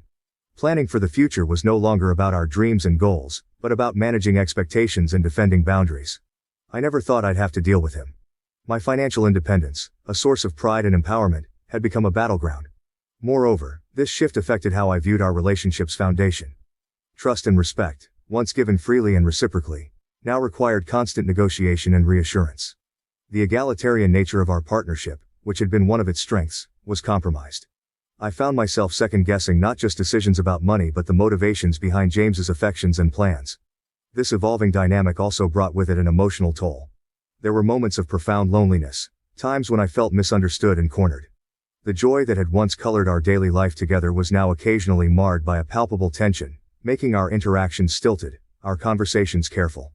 In moments of solitude, I questioned the sustainability of our relationship. Could love endure when it was shadowed by financial imbalance and expectations? Was there a way to reclaim the simplicity and sincerity that had once defined us? These were questions that lingered in the quiet corners of our home, unanswered but increasingly urgent. As days turned into weeks, a palpable tension built between us. The air was thick with things unsaid and wishes unexpressed. It was late one evening, as we sat side by side on our couch with the TV chattering idly in the background, that the facade of normalcy finally cracked. "Mary, why don't we consider moving?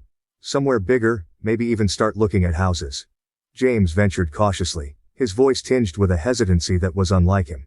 I turned to look at him, really look at him, and saw not just the man I loved but also the growing divide between us. James, why would we do that? This place. It's enough for us, isn't it? Hasn't it always been? He shifted uncomfortably, avoiding my gaze. Well, yes. But don't you think we deserve a bit more? I mean, your family lives so differently. Aren't you ever tempted? The question hung between us, dense and daunting. I sighed deeply, feeling the weight of the moment pressing down on us. James, I grew up around all that excess. And yes, it's beautiful. But it's not what makes me happy. I've chosen this life with you because it's what feels right for me. Not because I can't afford any differently. But it's not about what we can afford, Mary, he countered, his voice rising slightly in frustration. It's about what you can afford, and honestly, isn't it a bit wasteful not to use it? His words stung, the implication clear and cutting. I felt a coldness seep into the space between us, chilling the warmth we had cultivated over our years together. Is that how you see it, James? My family's money is a resource for us to tap into whenever we feel like it? Because that's not how I view it. That money, it comes with strings, with expectations and responsibilities that you don't understand. James looked taken aback, his expression softening. I didn't mean it like that, Mary. I just thought, what? That suddenly because my family has money, our plans, our dreams should change?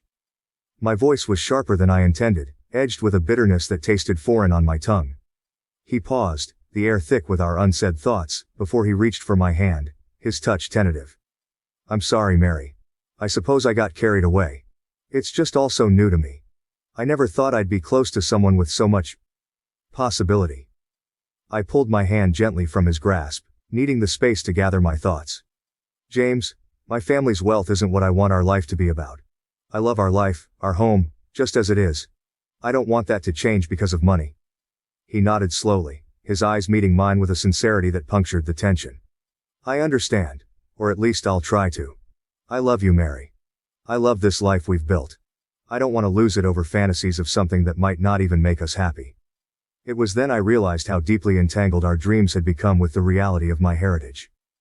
We sat together, the distance between us filled with the echo of our words, slowly finding our way back to each other. I'm sorry for pushing, James murmured after a long silence, his voice low. I'll respect your feelings about this.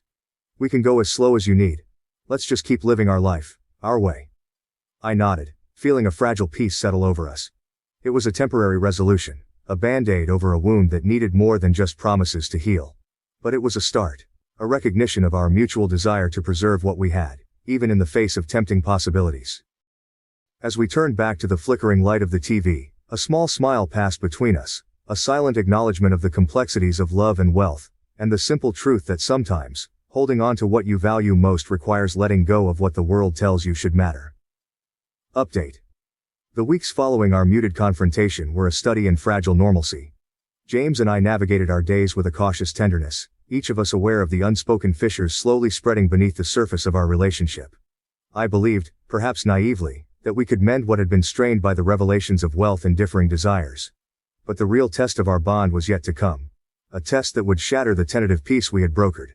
The betrayal came on an unexpectedly warm evening, at a gathering hosted by a close friend. It was the kind of casual event we had attended countless times before, a backyard barbecue, where the smell of grilling mixed with laughter, and music floated on the late summer air. James and I arrived together, hands linked, our smiles a bit too practiced, too ready. As the evening progressed, I noticed James slipping more comfortably into the crowd, his laughter a little louder, his gestures more expansive with every drink he consumed. I mingled too, but with a mind distracted by the watchful maintenance of my facade. It wasn't until I was by the makeshift bar, fetching us another round of drinks, that I overheard it. No, you don't understand. Mary can afford way more than this. Her family is loaded. She's basically set for life, James was boasting, the words floating over to me, sharp and clear above the hum of party chatter. Frozen, drink in hand, my heart raced as I processed his words. A group of acquaintances around him laughed, someone whistling low in admiration. Seriously, man, that's wild. And here you are living in that tiny place? Another voice chimed in, half joking, half serious. I felt the air leave my lungs in a whoosh, my presence at the bar suddenly suffocating. The casual betrayal, the ease with which James shared my most guarded secret, the very essence of my fears, was laid bare in those few flippant words. Navigating my way back to him, The cold grip of dread tightening around my heart, I intercepted his boisterous storytelling. "James, can I speak with you? In private?"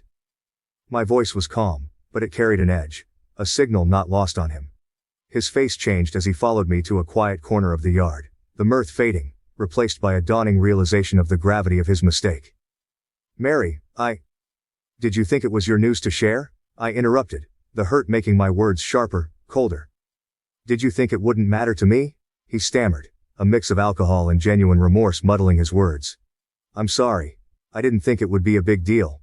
I got carried away, and you decided my privacy, my trust wasn't worth respecting." I could hear the bitter disappointment in my own voice, a sound I never wanted to direct at him. "Mary, I made a mistake.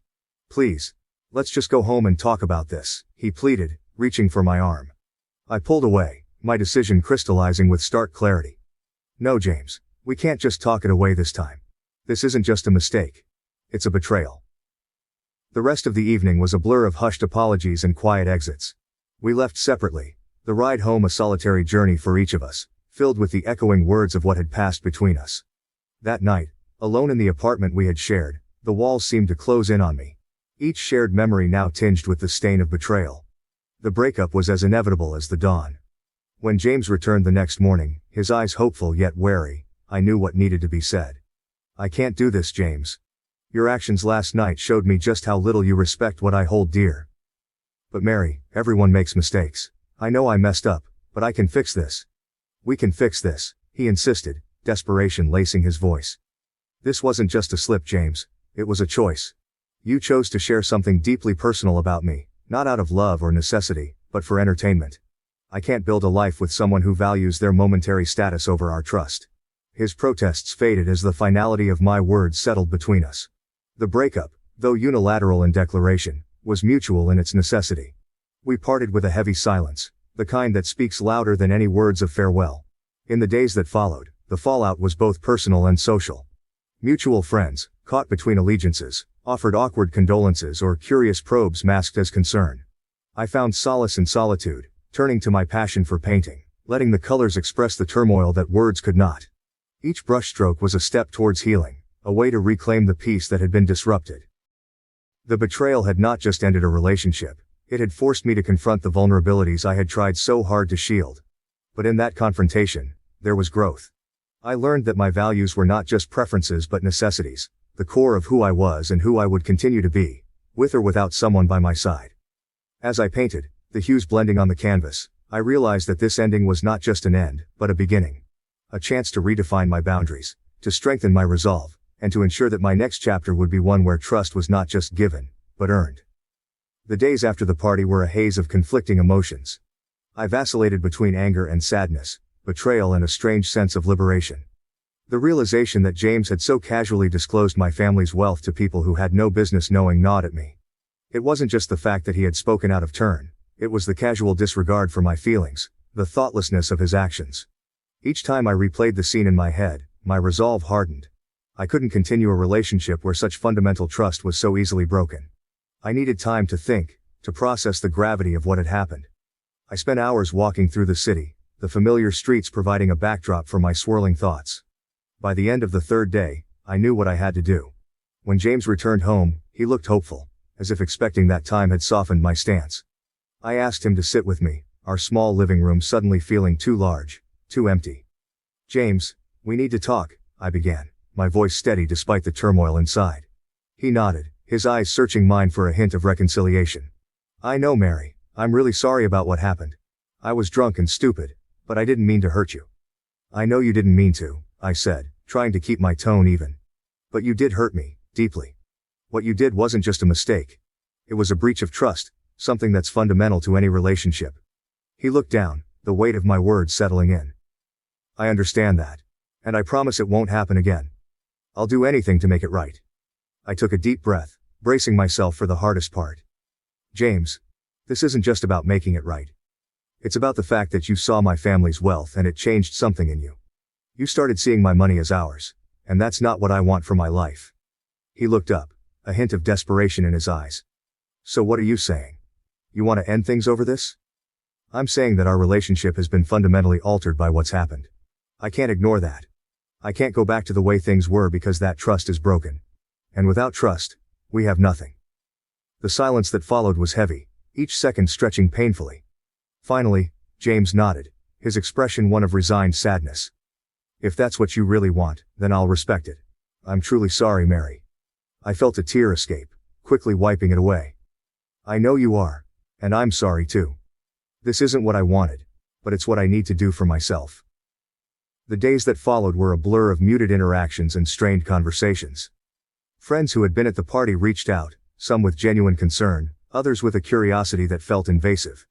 I found myself navigating a delicate balance, explaining the situation without divulging too much, trying to protect my privacy even in the wake of its breach. Some friends were supportive, offering their shoulders to cry on and their ears to listen. Others seemed more interested in the gossip, their questions probing for details that felt too raw to share. It was a lonely time, despite the well-meaning gestures, as I struggled to find a way forward. I threw myself into my work, finding solace in the routine and the familiar tasks that required my full attention. Painting became my refuge. The act of creating something new. A therapeutic process that helped me process my emotions. Each stroke of the brush was a way to channel the pain, the disappointment, the anger. The canvas became a mirror of my inner turmoil, and as the days passed, the chaotic swirls of color slowly began to take form, reflecting my journey towards healing. I also started journaling, pouring my thoughts onto the pages, unfiltered and raw. It was a way to make sense of the tangled web of emotions, to understand the why and the how of what had happened. Writing became a nightly ritual, a time for reflection and self-discovery. Through these creative outlets, I began to reclaim my sense of self. The betrayal had left scars, but it also taught me valuable lessons about trust, boundaries, and the importance of protecting what mattered most to me. I emerged from the experience stronger, more resolute, and more determined to live a life defined by my values, not by the expectations or judgments of others. As time passed, the initial sting of the betrayal faded, replaced by a quieter, more profound understanding of what I needed in a relationship. I knew that the next time I opened my heart to someone, it would be with a clearer sense of my own worth and a firmer grip on the boundaries that protected my peace. In the end, the breakup was not just an end but a beginning. It marked the start of a new chapter in my life, one where I was more attuned to my own needs and more protective of my own happiness. It was a hard-won lesson, but one that I carried with me as I moved forward, ready to face whatever came next with a renewed sense of purpose and strength. My boyfriend provided only superficial care when I was battling uterine cancer. He even scheduled knee surgery to avoid the responsibility of caring for me. My name is Elizabeth Bennett, and I am 51 years old. Life, with all its unexpected turns and twists, has brought me here, standing at a crossroads in a relationship that has given me 7 years of companionship, but now leaves me questioning what true partnership means, especially in times of crisis. This contemplation of my relationship with James, my boyfriend, comes at a time when my life has been overshadowed by a recent, serious cancer diagnosis. James and I met almost exactly 7 years ago, a chance encounter that neither of us was looking for but seemed destined all the same. I was at a local bookstore, rummaging through shelves looking for a rare edition of Jane Austen's novels, a passion of mine since my teenage years. He was there too, not particularly interested in books but trying to find a thoughtful gift for his sister. Our hands reached for the same prized copy of Pride and Prejudice. Our eyes met, and in that awkward laughter that followed our tussle over the book, something clicked. It wasn't love at first sight, but it was certainly curiosity that wanted to know more. From there, our relationship grew steadily, if somewhat cautiously. We were both coming from the wounds of previous marriages that had left us skeptical of love. James, with his quiet demeanor and a fiercely independent streak, was initially a puzzle I felt compelled to solve. He had a quirky sense of humor and an intellect that challenged and intrigued me. His background in engineering and his penchant for solitary hobbies like woodworking and model building contrasted with my career in social work and my more extroverted nature. Despite these differences, or perhaps because of them, we found common ground. We enjoyed long drives, jazz music, and the quiet comfort of each other's presence without the need for constant conversation. Living arrangements came naturally over time. Although James moved into my house, a cozy Victorian I had secured after my divorce, our lives maintained a certain partition. The house was in my name, and we had no shared property. His private nature meant I had little insight into his financial matters, though he was never hesitant to contribute to household expenses or surprise me with groceries or an unexpected household repair. However, the idea of marriage was off the table for James. He valued his independence too much, often stating that love didn't need the bonds of legal ties to validate it. In many ways, I agreed, appreciating the simplicity of our arrangement where love was a choice we made daily, not a contract we were obliged to fulfill. Yet despite our harmonious living and the stability of our respective careers, there were aspects of our relationship that remained unfulfilled. James was never one for grand romantic gestures. Birthdays and anniversaries were often marked with little fanfare.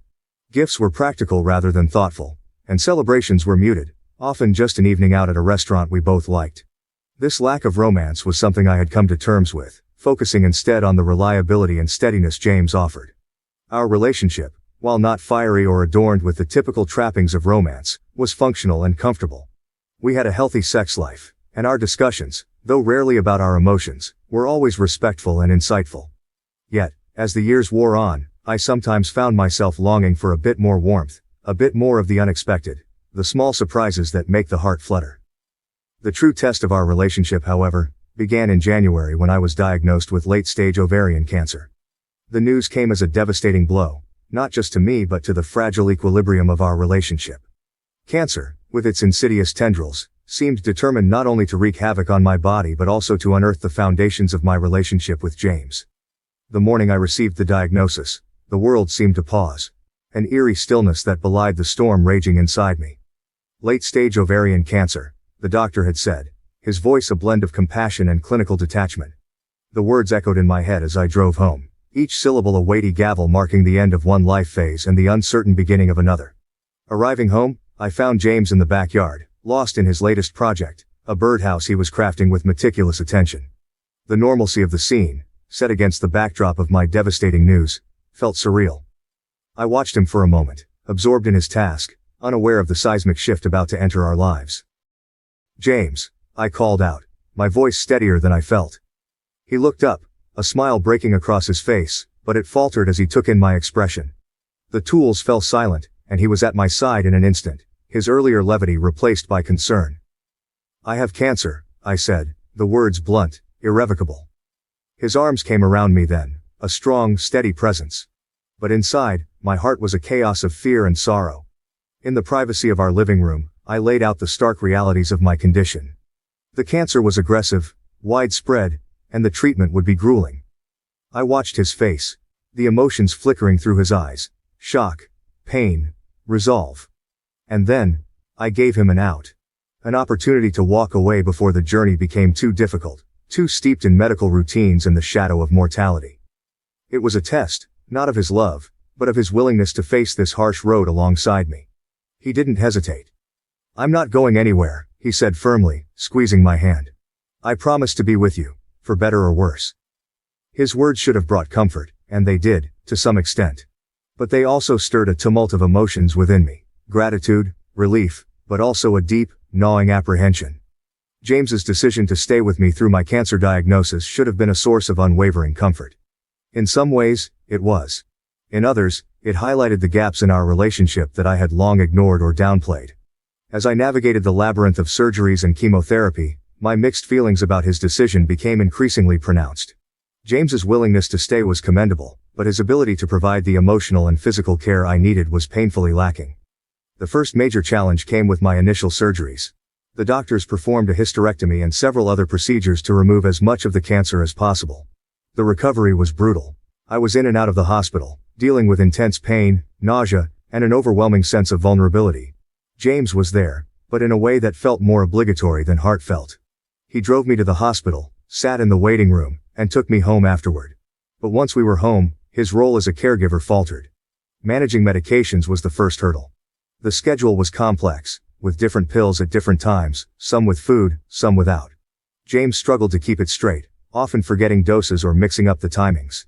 I tried to make it easier by writing everything down and setting alarms, but it quickly became clear that this was a responsibility beyond his comfort zone.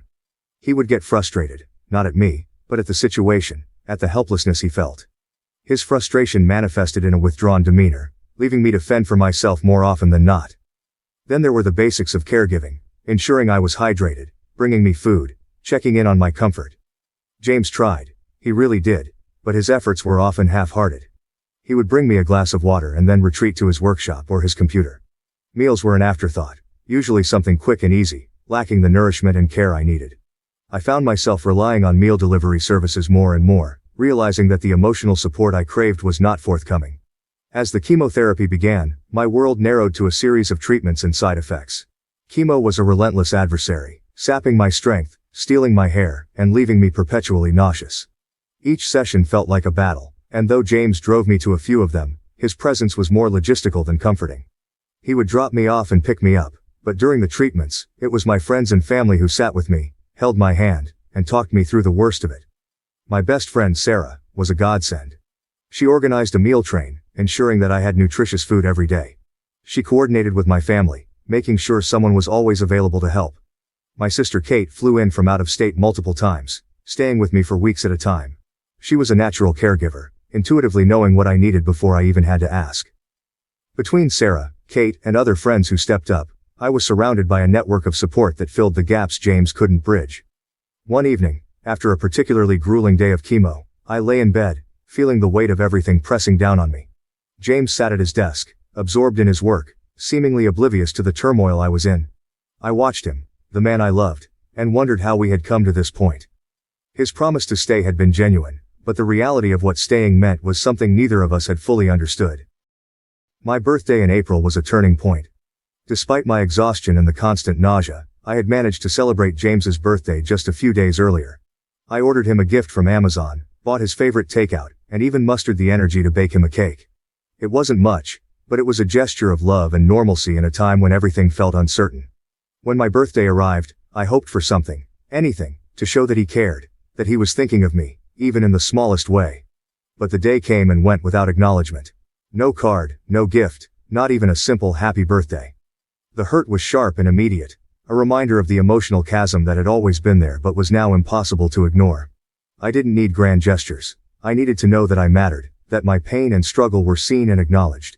His oversight felt like a betrayal, a confirmation of all the doubts that had been simmering beneath the surface. The upcoming surgery was another significant hurdle. Scheduled for mid-May, it was to be a major operation, a hysterectomy and debulking surgery to remove as much of the remaining cancer as possible. The recovery time was estimated at 4 weeks, a period during which I would be at my most vulnerable, needing constant care and support. James, in his pragmatic way, informed me that he had scheduled an elective knee surgery for just 2 days after my operation. His knee had been bothering him for years, but the timing of this decision was bewildering and hurtful.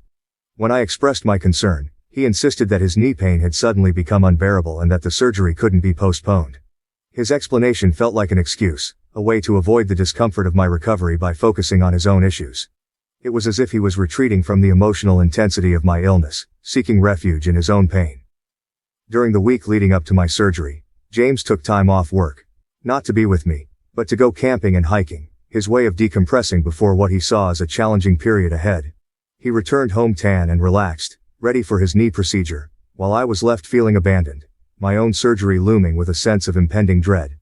The day of my surgery arrived, and I was surrounded by my family and friends, their presence a balm to my anxiety. James was there too, but his focus seemed divided, already anticipating his own upcoming procedure. He stayed with me through the pre-op preparations and kissed me softly before I was wheeled into the operating room, but his touch felt distant, his mind elsewhere. The surgery was a success, the doctors told me, but the recovery was arduous. I was weak, in pain, and emotionally raw. While I was still in the hospital, James underwent his knee surgery and returned home on crutches. When I was finally discharged, it was my sister who brought me home, ensuring I had everything I needed. James, on crutches and struggling with his own discomfort, was hardly in a position to care for me. The irony was not lost on me. 2 patients under one roof, each needing more than the other could give. My friends and family continued to step in, their support unwavering. They brought meals, helped with household chores, and provided the emotional sustenance that was so desperately needed. One afternoon, as I lay on the couch, too weak to move, James called out from the bedroom, asking if I could bring him some water. I stared at the ceiling, the absurdity of the situation sinking in. Here I was, barely able to care for myself, being asked to care for him. It was a moment of clarity, a painful realization that this relationship, as it stood, was untenable. James's aunt called me a few days later, her voice filled with concern. She had heard about my surgery and wanted to wish me well. She also expressed her surprise and disappointment at James's decision to have his knee surgery at such a critical time. "I believe he's experiencing some form of PTSD," she said gently. "His mother died of brain cancer when he was a teenager. She went through years of surgeries and treatments that ultimately failed. This behavior is out of character for him."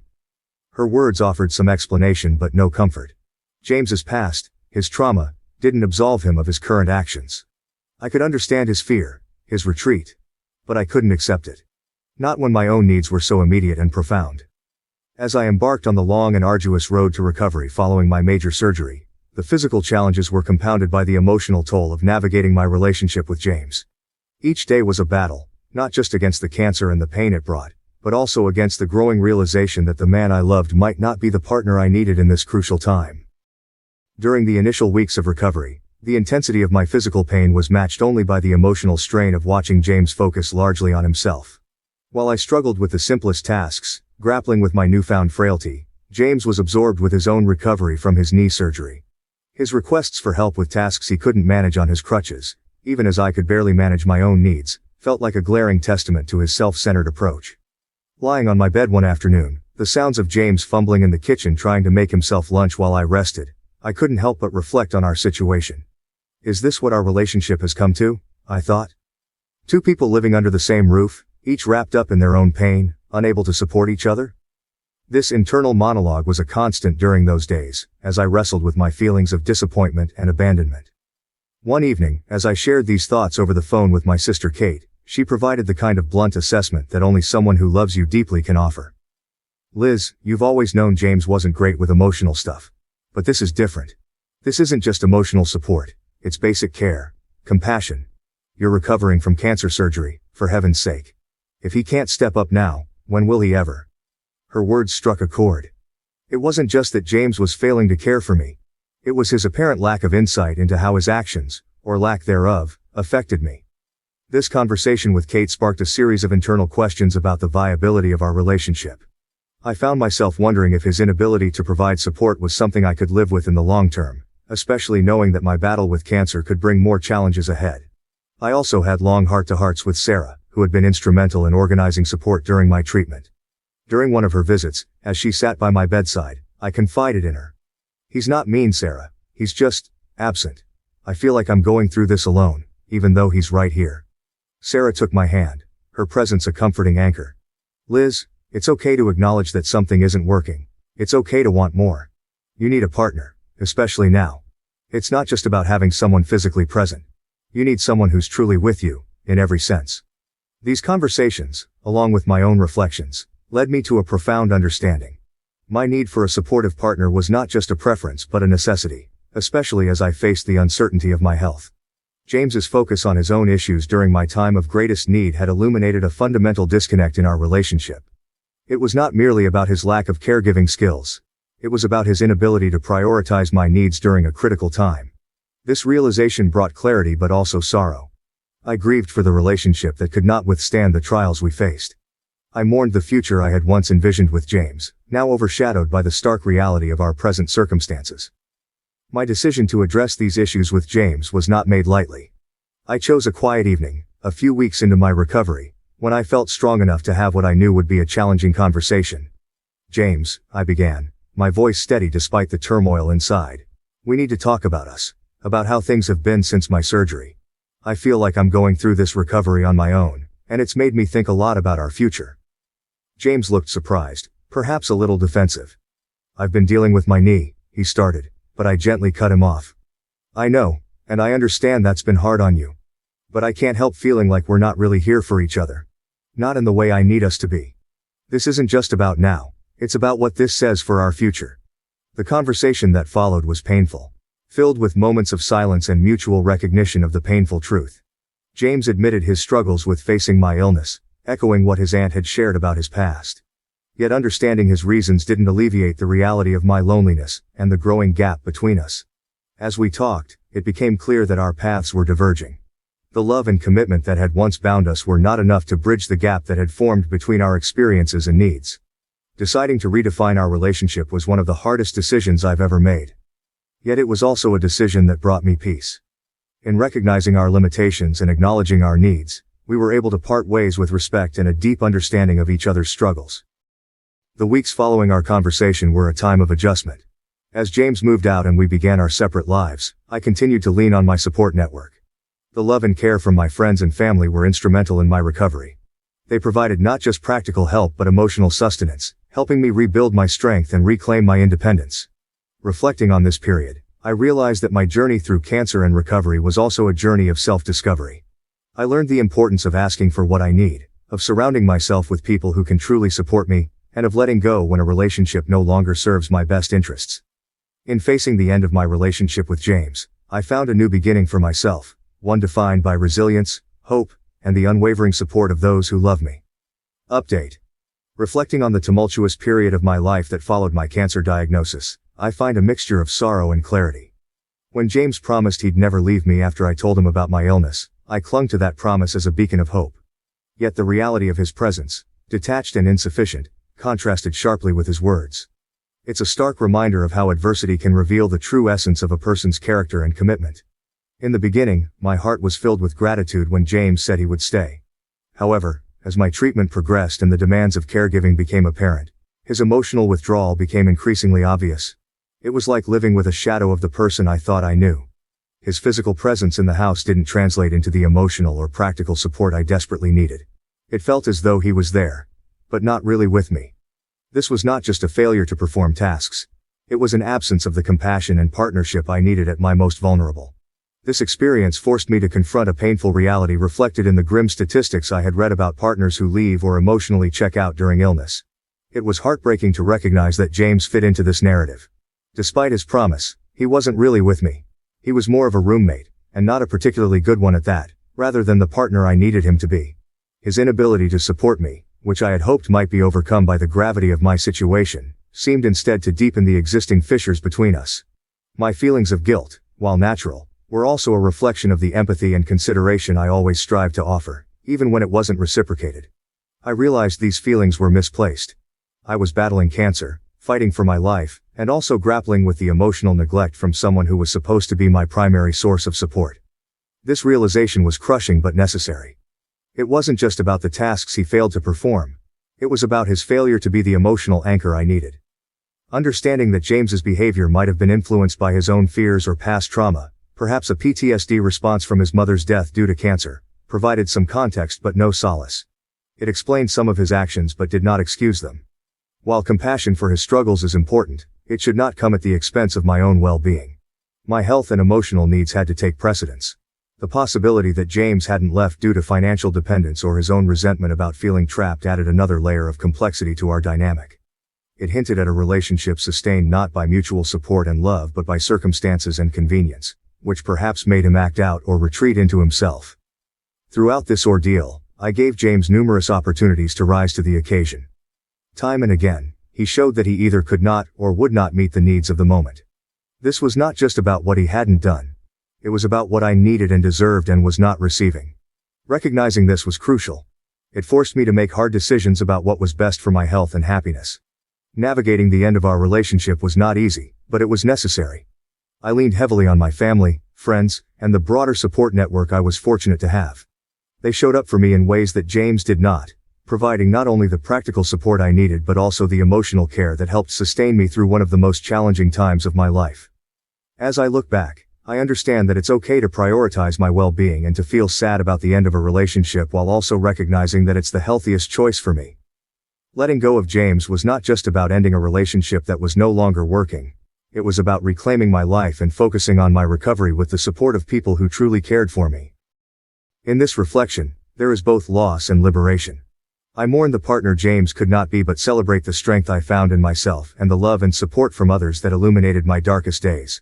This journey has taught me about the resilience of the human spirit, the importance of self-care, and the power of a supportive community. As I continue to heal and rebuild my life, I carry these lessons with me, grateful for the clarity and purpose they have brought into my life. My husband has been hesitant about intimacy with me since I recovered from a terrible accident. When I first met James at a friend's dinner party, the last thing on my mind was falling in love. I was in the midst of carving out my own path in the bustling city of New York, and at 22, life felt like an endless adventure. James, 15 years my senior, was already a well-established architect whose gentle demeanor contrasted sharply with the ambitious, often ruthless characters I encountered in my daily routine. His smile was calm and knowing, like he had traversed great distances in the world and within himself to arrive at a place of serene acceptance. By the time dessert was served, we were engrossed in our own little world, talking about everything from Renaissance art to the quirks of urban living. Our relationship blossomed quickly, bound by a magnetic pull that neither of us attempted to resist. Despite our age difference, or perhaps because of it, we complemented each other perfectly. I brought spontaneity and zest into his structured life, while he offered the stability and perspective I didn't know I craved. Our friends often joked about how we were proof that opposites don't just attract, they converge. 3 years into dating, on a chilly autumn evening that painted Central Park in hues of gold and auburn, James proposed. It was nothing extravagant, simply us, a bench overlooking the lake, and a velvet box that contained more than just a ring. It was a promise.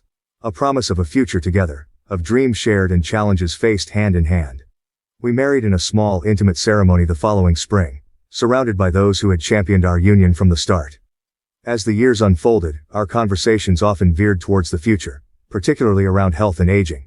Given our age gap, it was a practical, if not slightly uncomfortable topic. James would jest about becoming an old man before my time, urging me to learn the signs of various age-related ailments.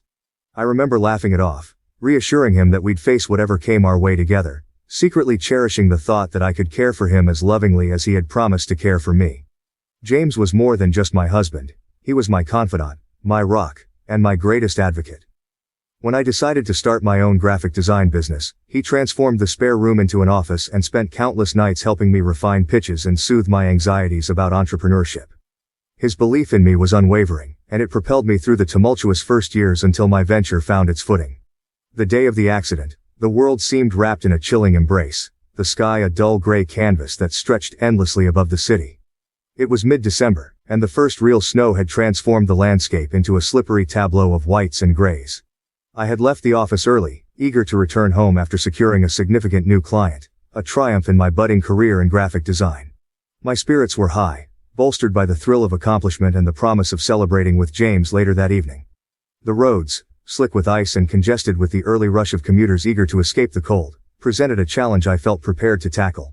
James, ever cautious, had insisted on staying on the line with me as I drove, his voice a comforting presence that guided me through the treacherous streets. Our conversation, light and filled with plans for the upcoming holidays, was a pleasant distraction from the anxiety of navigating the icy roads. As I approached the curve just a few miles from our home, the tranquility of the moment shattered. A car, moving too fast for conditions, appeared seemingly out of nowhere. It skidded, a flash of red that spun wildly across the black ice, a stark contrast to the white snow. Time seemed to slow as I watched the vehicle careen towards me, my own car feeling suddenly unmoored, as if caught in the gravitational pull of the impending collision. The impact was both a violent jolt and a surreal detachment. My car, as if in defiance of the laws of physics, veered off the road, the world tilting madly as it collided with a gnarled tree. The sound of crushing metal and shattering glass filled my ears, a cacophony that seemed both distant and overwhelmingly intimate. The force of the crash pinned me, a harsh embrace that left me breathless, pain radiating through my body like wildfire. Through the haze of shock and pain, I could still hear James's voice, distorted now, a thread of panic weaving through the static of the Bluetooth connection. His words, though I could not make them out, carried a weight of dread that mirrored my own terror. The connection, once a lifeline, had become a witness to the catastrophe, the line crackling with his fear and my helplessness. In the aftermath of the crash, as the silence settled over the broken rhythm of my car's hazard lights, I drifted in and out of consciousness. The world around me felt distant, the cold seeping into my bones, a stark reminder of my vulnerability. I was vaguely aware of voices, the sound of footsteps crunching on snow and ice, the distant wail of sirens growing louder. The reality of my situation began to coalesce into a sharp focus: trapped, injured, alone. Rescuers arrived, their movements brisk and efficient, a blur of activity against the backdrop of the accident scene. I was extricated from the wreckage with care, the pain a constant companion that flared with every motion. The journey to the hospital was a blur, each bump in the road a jolt of agony that coursed through my body. At the hospital, the flurry of activity continued. Doctors and nurses moved in a choreographed chaos, their faces masks of professional concern. As they assessed my injuries, issuing orders and prepping for surgeries, I clung to the fragments of their conversation, trying to piece together the extent of the damage. Words like multiple fractures, internal bleeding, and immediate surgery filtered through the air, painting a grim picture of the road ahead. James arrived some time later, his presence in the emergency room a stark contrast to the controlled panic that had greeted me. Though I could not see his face, I could feel his presence, a steadfastness in the storm. His arrival marked a shift, the hospital staff affording him updates and explanations, his responses measured and calm despite the chaos. The hours turned into days, and the hospital room became my world. Surgeries came and went, each one a calculated effort to mend what had been broken. The pain was a constant, a tide that ebbed and flowed with the passing of time and the administration of medications. My body, once a vessel of independence and strength, had become a landscape of injury and recovery, each scar a testament to the ordeal. Through it all, James was my constant, his dedication a balm to the physical and emotional wounds that had been inflicted. He worked from my side, his laptop a barrier against the helplessness that often threatened to overwhelm him. His care was meticulous, his attention to my needs a silent vow that he was there, unwavering, in the face of adversity. The recovery was slow, a painstaking process that tested the limits of my endurance and resilience. Physical therapy was a daily ritual, the movements at first painful and halting, gradually becoming smoother, more assured. James attended every session, his eyes often holding mine in a silent encouragement that spoke volumes. As I regained strength, the dynamics of our relationship subtly shifted. The care I had once imagined providing for James in our later years was now a reality, but reversed. He was my caretaker, his actions a testament to the vows we had made. In those moments, the depth of our bond was both a comfort and a revelation. The challenges we faced together forging a new understanding between us. Reflecting on the accident and the days that followed, I am struck by the fragility of life, and the strength of love. The road to recovery is long and fraught with challenges, but with James by my side, I am reminded of the power of commitment, and the enduring nature of the promises we make to those we hold dear. As I continue to heal, both physically and emotionally, I am grateful for the presence of a partner who stands steadfast, a beacon of hope in the uncertain journey ahead. The reality of my injuries unfolded gradually, as if each disclosure by the doctors peeled back layers of an unwelcome truth that I was not prepared to confront. I lay in the hospital bed, a network of tubes and wires tethered to machines that chirped and beeped with ominous regularity. My body was a patchwork of trauma. A shattered leg, fractured ribs, a punctured lung, and numerous cuts that laced my skin with the stark lines of sutures. The mirror no longer reflected the woman who had left the house that morning, vibrant and victorious. Instead, it held the gaze of someone entirely new, someone marked by survival. James was there through it all. His presence was both a comfort and a reminder of the stark turn our lives had taken. From the moment he had rushed into the emergency room, his face etched with lines of worry and sleeplessness, it was clear that our roles had shifted dramatically. Where once he leaned on my youthful energy and resilience, he now shouldered the weight of our shared future with a steadfast determination that left me both grateful and heartbroken. In those first pain-laden days in the hospital, James's dedication became the center around which the staff and I orbited. He rearranged his life with meticulous care, ensuring that not a single one of my needs went unmet. His job as a senior architect had always demanded much of him, but he managed to negotiate working remotely, setting up a temporary office in the corner of my hospital room. There, amidst the clinical sterility, he worked, his eyes often lifting from the screen to settle on me with a mixture of concern and love. Each morning as the sun crept through the slats of the hospital blinds, casting long shadows across the antiseptic white walls, James was there, often before I awoke. He became a constant figure at the side of my bed, his hand finding mine in the quiet moments before the day began. He took to discussing my care with the doctors with an intensity that both surprised and reassured me. He knew every medication I was on, each therapy session scheduled, and every prognosis given. His questions were pointed and informed, a testament to the hours he spent researching late into the night, familiarizing himself with every aspect of my recovery. Physical therapy began as a battle between my body's reluctance and my mind's eagerness to heal. The sessions were grueling, a daily test of endurance as I relearned the basics of movement. Pain became a constant companion, its intensity ebbing and flowing but never fully receding. James was there for every session, his face a mask of encouragement. He learned the exercises, gently helping me through the motions when we were alone, his hands steady and sure. At home, James transformed our living space to accommodate my new limitations. He installed grab bars in the bathroom, arranged our bedroom so I could navigate it with my wheelchair, and even managed to make our home aesthetically pleasing despite the clinical additions. He cooked meals rich in nutrients to aid my recovery, his culinary skills growing with each dish he prepared. His life, once filled with client meetings and architectural drafts, now revolved around my rehabilitation schedule. As weeks turned into months, the improvements in my condition were incremental but significant. The wheelchair was replaced by crutches, and then at last by a cane. Each transition was a victory, celebrated quietly between us with a smile, a squeeze of hands, an evening spent watching our favorite movies as we once had. The emotional recovery was harder to gauge. The trauma of the accident lingered in unexpected ways. Nightmares haunted my sleep, and the sound of a car horn could send my heart racing. James, ever observant, took note of these moments, his concern growing with each small sign of my distress.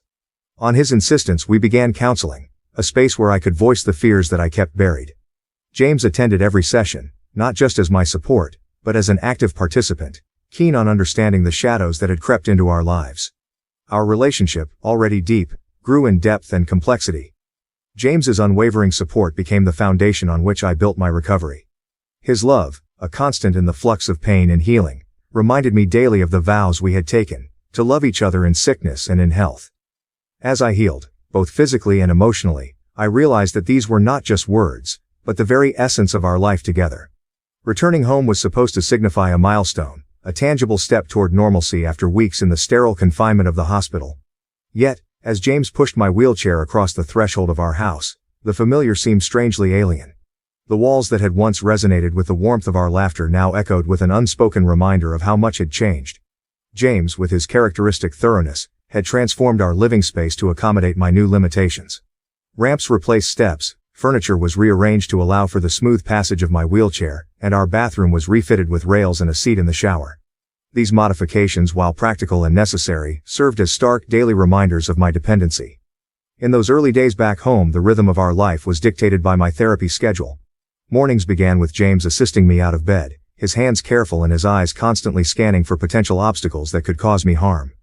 Breakfast was a quiet affair, often punctuated by the soft clicks of his laptop as he juggled his work commitments with his new role as my full-time caregiver.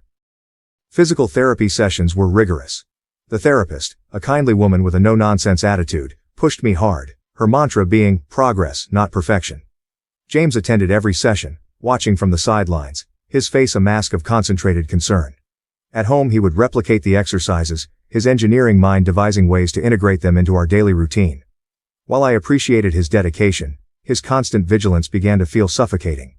There were moments when I longed for just a sliver of independence, a chance to struggle and perhaps even fail, on my own terms. As the weeks turned into months, my body slowly reclaimed some of its former strength. The wheelchair was replaced by crutches, and eventually, I began taking tentative steps unaided. Each small victory was celebrated by James with a joy that seemed tinged with relief. Yet, as I grew stronger, his worries seemed to deepen. He installed a monitoring app on my phone. Just in case, he said, but each ping on his device was a reminder of the leash I felt tightening around me. The full weight of my changed reality hit me one quiet evening. I was alone in our bedroom, James having stepped out to pick up some groceries. I caught a glimpse of myself in the mirror, the scars on my body stark against the soft glow of the lamp. Tears sprang to my eyes, not out of self-pity, but for the woman I had once been, fearless and free. It was then I decided that I needed to reclaim a part of myself, not just for my sake, but for ours. The next day, I ventured out alone for the first time since the accident. The local boutique was small and intimate, a place where I had once loved to shop. The scent of lavender and soft music in the background felt like a balm to my frazzled senses. I browsed through the racks, my fingers trailing over the luxurious fabrics, until my eyes settled on a set of black lingerie, delicate lace that promised a whisper of normalcy. Buying it felt like a step towards reclaiming my identity as a woman, not just a survivor. That evening I waited for James to finish his work, anticipation mingling with a burgeoning sense of empowerment. When I heard the soft thud of his laptop closing, I slipped into the bathroom, my heart pounding with a cocktail of nerves and excitement. The silk felt cool against my skin, the lace a gentle caress. I practiced my approach in the mirror, trying to rediscover the seductive confidence I had once taken for granted. I walked into our bedroom, the lingerie hidden beneath a robe. James's eyes lit up as he saw me, a smile playing on his lips. But as I let the robe fall to the floor, revealing my chosen attire, I saw a flicker of something else in his gaze. Was it fear? Concern? His smile faltered, and I felt a pang of doubt. I approached him slowly, the air between us charged with a tension that felt both familiar and foreign. As I reached him, I initiated contact, my movements deliberate, seeking to ignite the dormant passion between us. James responded, his touch tentative, but I could feel the hesitation in his fingers, a tremor that spoke of unseen barriers. The moment unraveled swiftly, his hands stilled, and gently, but firmly, he distanced himself. His voice when he spoke, was a mix of apology and rationalization, speaking of recovery and caution. The words meant to reassure instead felt like a rejection. I stood there, the cool air of the room wrapping around me like a shroud, the lingerie that had promised so much now a stark emblem of what we had lost. The emotional toll was immediate and profound. Tears, unbidden and bitter, spilled over as I grappled with the myriad of emotions roiling inside me. Confusion, hurt, and a deep gnawing fear that perhaps the accident had stolen more from us than I had realized. James tried to console me, his words a soft murmur against the storm of my despair, but in that moment, I felt more alone than ever. The weight of silence that hung in the air was thick, almost palpable, as I sat on the edge of our bed, clutching the edges of the comforter in a futile attempt to anchor myself in the maelstrom of emotions that whirled within me. The chill of rejection still clung to my skin, a stark contrast to the heat of the tears that streaked my face. James stood by the doorway. His posture rigid, the usual ease of his demeanor replaced by a palpable tension. As I tried to compose myself, words, previously unspoken, surged forth. "We need help," I whispered, the words slicing through the dense air between us. "I can't do this alone anymore." James's eyes, usually so full of warmth, flickered with something akin to fear. He moved towards me, his movements hesitant, as if he were navigating a minefield. "Therapy," I said, louder this time, my voice steadying with resolve. "We need to see someone. Together." The suggestion hung between us, a lifeline thrown across the widening gap of our disconnect. James sat down beside me, the mattress dipping under his weight. The distance felt immense, filled with words of comfort that had once flowed so easily between us. He looked at me, really looked, his eyes traversing the landscape of my face as if trying to memorize the contours of my resolve. Then, slowly, he nodded. "Okay," he breathed, a single word that felt like the first step back towards each other. The days that followed were filled with a cautious optimism. We found a therapist who specialized in trauma and relationships. Dr. Ellis was a gentle presence, her office a calm sanctuary that promised solace and understanding. As we sat on her soft, welcoming couch, James beside me, our hands intertwined with an urgency that betrayed our need for reassurance, Dr. Ellis invited us to share our story. In the safety of her office, under the soft glow of her lamp, James began to unravel the threads of his fear. Words tumbled from him in a hesitant stream, his voice breaking as he confessed the terror that had gripped him on the day of the accident. He spoke of the helplessness, the horrific minutes filled with the sound of my voice cut abruptly by silence, the sight of my broken body being retrieved from the wreckage. "I thought I lost you," he admitted, his voice a whisper of raw vulnerability. "And now, every time I think we might be close, physically, I'm terrified it could hurt you, or worse, lose you all over again." Dr. Ellis listened, her nods gentle, encouraging. She spoke of trauma, not just as physical scars but as emotional wounds that embed themselves deep within, coloring our perceptions and reactions. "James," she said softly, "your need to protect Kate is understandable. But it's also important to recognize when protection becomes confinement." Over several sessions we delved deeper into our fears. Dr. Ellis guided us through exercises designed to rebuild trust and intimacy, not just physically but emotionally. We learned to communicate our fears without accusations, to support without suffocating. Slowly, the fortress of vigilance James had built around me began to lower its walls, allowing me to step out, not just as a survivor of an accident, but as his partner, equal and empowered. It wasn't easy. There were setbacks, moments when old fears resurfaced with a vengeance, casting shadows over our progress.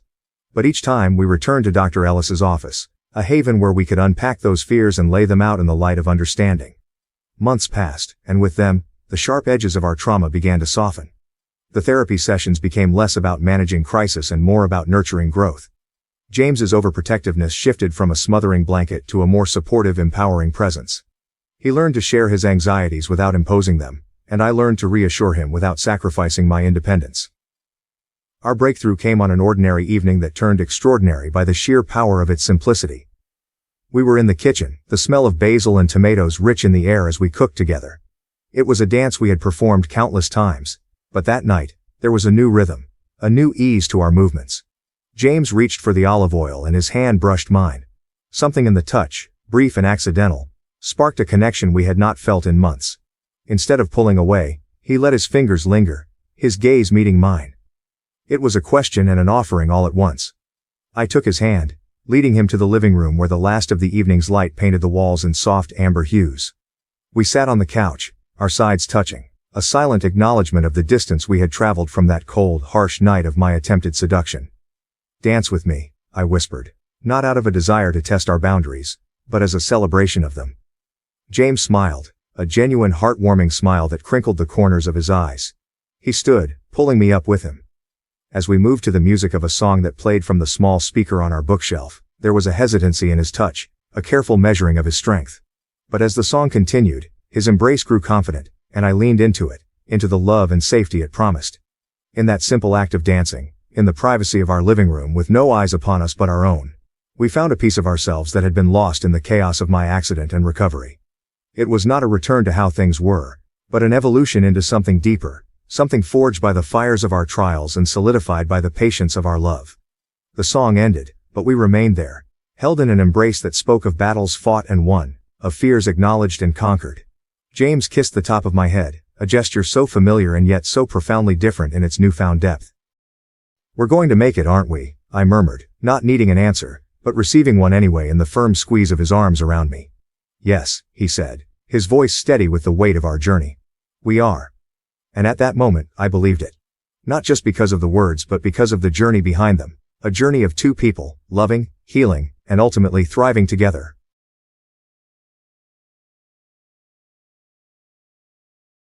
For my birthday, my friend's boyfriend gave me a family heirloom that he had stolen, and now, everything is in chaos. It was a crisp autumn evening when I gathered with my closest friends to celebrate my 26th birthday. We had chosen our usual spot, a cozy little bistro tucked away in a quiet corner of the city, known for its warm ambiance and delicious comfort food. The place was perfect for our small group, providing an intimate setting where we could laugh, share stories, and enjoy each other's company without the hustle and bustle of larger venues. The bistro was softly lit, with fairy lights strung across the ceiling and candles flickering on each table, casting a warm, golden glow. The aroma of freshly baked bread and simmering stew filled the air, mingling with the sound of soft jazz playing in the background. It was the kind of place where time seemed to slow down, allowing us to savor every moment of the evening. My friends and I had known each other for years, having met during various stages of our lives. Some from university, others through mutual acquaintances. We had formed a tight-knit group, supporting each other through thick and thin. There was an unspoken understanding among us, a mutual respect and affection that made our gathering special. We had developed a tradition when it came to birthday celebrations. Our gifts were always thoughtful but modest, reflecting our shared understanding of each other's financial situations. Most of us were young professionals or grad students, juggling careers, studies, and sometimes both. The gifts we exchanged were typically in the €10–40 range, a book, a voucher for theater tickets, or perhaps a nice bottle of wine. It was never about the monetary value but the sentiment behind the gesture. As I looked around the table, I couldn't help but feel grateful for the friends who had become my second family.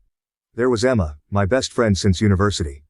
At 26, she was a vivacious and spirited individual, always the life of the party.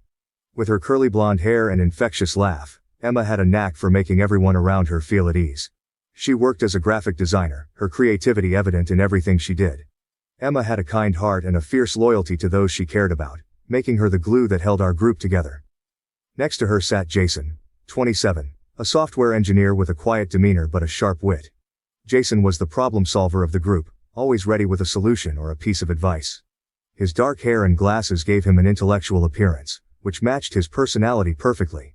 Despite his reserved nature, Jason had a dry sense of humor that never failed to catch us off guard, resulting in fits of laughter at the most unexpected moments. Then there was Sarah, 26, a fellow grad student who shared my love for literature and history. Sarah was thoughtful and introspective, with an uncanny ability to read people and situations. Her auburn hair and green eyes gave her an ethereal quality, and she often seemed lost in her own world of books and ideas. Despite this, Sarah was incredibly empathetic, always ready to lend an ear or offer a comforting word.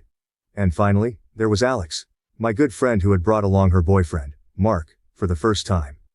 Alex, also 26, was a social worker with a passion for helping others. She had a bubbly personality and an infectious energy that brightened any room she entered. Her long brown hair and warm smile were as welcoming as her nature. Alex had been dating Mark for about a year, and while we hadn't spent much time with him yet, she often spoke highly of him. Mark, 28, was an enigma to most of us. He was a freelance photographer, often struggling to find steady work, which led to some financial instability. With his rugged good looks, dark hair, and piercing blue eyes, Mark had an air of mystery about him. He was charming and personable, but there was an underlying restlessness in his demeanor, as if he were constantly searching for something just out of reach. As the evening progressed, we enjoyed a delicious meal, accompanied by laughter and heartfelt conversations. The table was soon filled with small, neatly wrapped gifts, each one a testament to our shared understanding of each other's tastes and interests. I had received a beautifully illustrated book from Emma, a handmade candle from Sarah, and a thoughtful card from Jason with a voucher for my favorite bookstore. When it came time for Alex to present her gift, she handed me a small package with a sheepish smile. "This is from both of us," she said, nodding towards Mark. I opened it to find a lovely bracelet, delicate and simple, perfectly suited to my style. I thanked them both, genuinely touched by the thoughtfulness of their gift. However, Mark surprised me by handing me another gift, separate from Alex's. It was a small object, carefully wrapped in plain paper. "This is from me," he said with a smile. "I hope you like it." I unwrapped the gift, revealing a beautiful antique trinket. It was a small, intricately designed item that instantly reminded me of a recent trip I had taken to my mother's home country in winter. I was genuinely moved by the gesture, thanking Mark warmly for the thoughtful gift. Little did I know that this seemingly innocent present would soon unravel a series of unexpected events, leading to revelations and decisions that none of us could have anticipated. As the night drew to a close and I returned home, I couldn't help but replay the evening's events in my mind. It had been a wonderful birthday celebration, filled with the warmth and laughter that only good friends could bring. Yet, as I unpacked the gifts I had received, one particular present stood out. The antique trinket from Mark. Its exquisite design had caught my eye the moment I unwrapped it. But now, in the quiet of my apartment, it seemed to demand even more of my attention. I placed the small item on my coffee table, its intricate details illuminated by the soft light of my reading lamp. The craftsmanship was remarkable, unlike anything I had seen before. Certain elements, such as the delicate engravings and the lustrous finish, hinted at its age and potential value. The more I looked at it, the more questions arose in my mind. Where had Mark found such a unique piece? And why would he choose to give me something that seemed far more valuable than our usual range of gifts? I picked up the trinket again, turning it over in my hands. There was something about the way the light played off its surface, especially the parts that looked like they should be glass but weren't. It was almost as if the object had a story of its own to tell, a history that was waiting to be uncovered.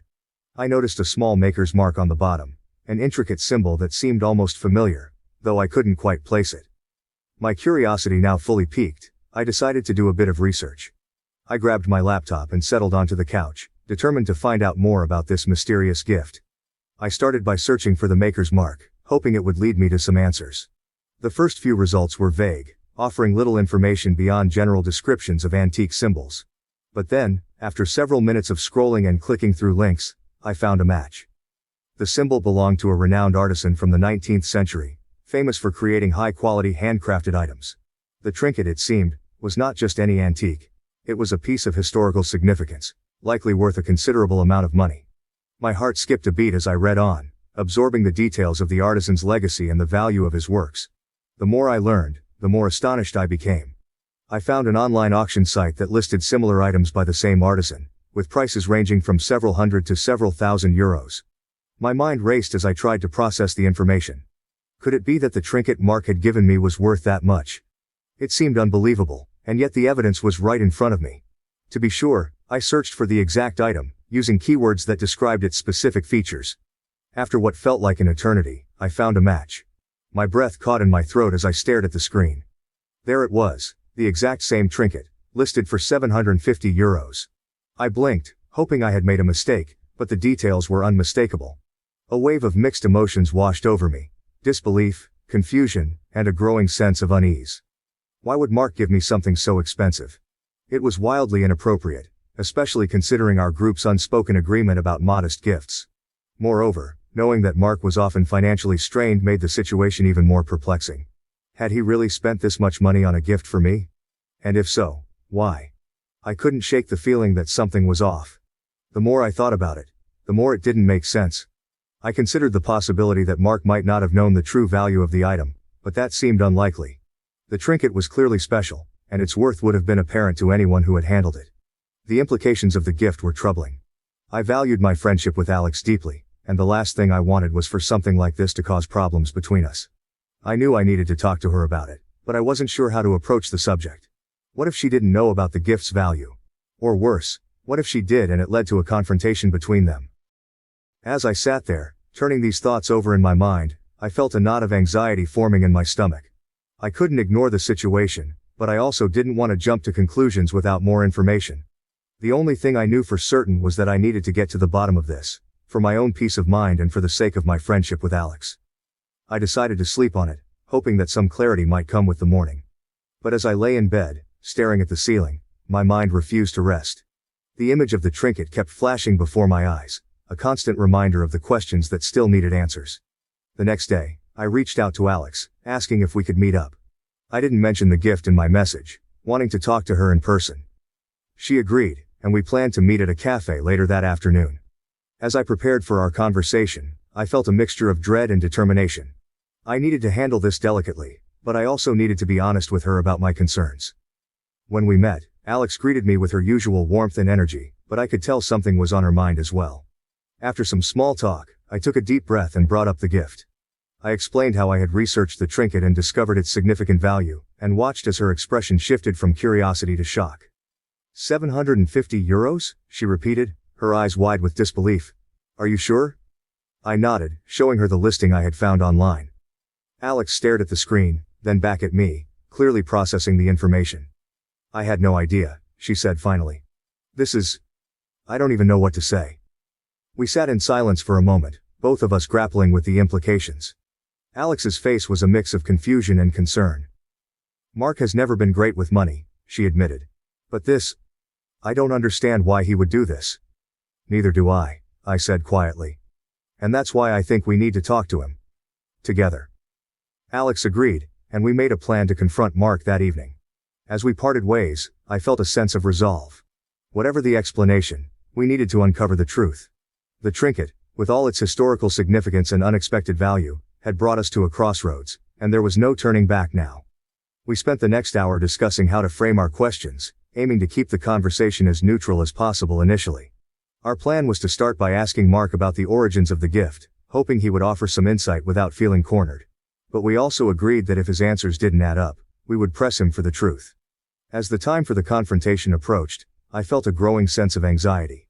Confrontations were never easy, and this one had the potential to fracture our friendship and cause serious issues in Alex's relationship. But we both knew that we couldn't ignore the situation any longer. Mark arrived at Alex's apartment around 7 p.m., oblivious to the storm that was about to unfold. He greeted us with his usual charm, but I could sense an underlying tension in his demeanor. We all sat down in the living room, and after some initial small talk, Alex and I exchanged a glance, signaling that it was time to begin. Mark, Alex started, her voice calm but firm. There's something we need to talk to you about. It's about the gift you gave to my name for her birthday. Mark's expression shifted slightly, a hint of apprehension crossing his features. Oh, the trinket. Did she like it? I took a deep breath and spoke up. It's a beautiful gift, Mark. But I did some research and found out that it's worth a lot of money. Around €750, in fact. Mark's eyes widened slightly, but he quickly masked his surprise. Really? I had no idea. Alex leaned forward, her tone more urgent now. Mark, where did you get the trinket? We need to know the truth. For a moment, Mark looked like he was going to evade the question, but then he sighed and rubbed the back of his neck. All right, I didn't exactly buy it. I took it from my parents' house. I felt a jolt of shock, and from the look on Alex's face, she was equally stunned. You stole it? She asked, her voice trembling with a mix of disbelief and anger. It wasn't like that, Mark said quickly. I didn't think it was a big deal. My mom has so many antiques lying around. I thought she wouldn't miss one little trinket.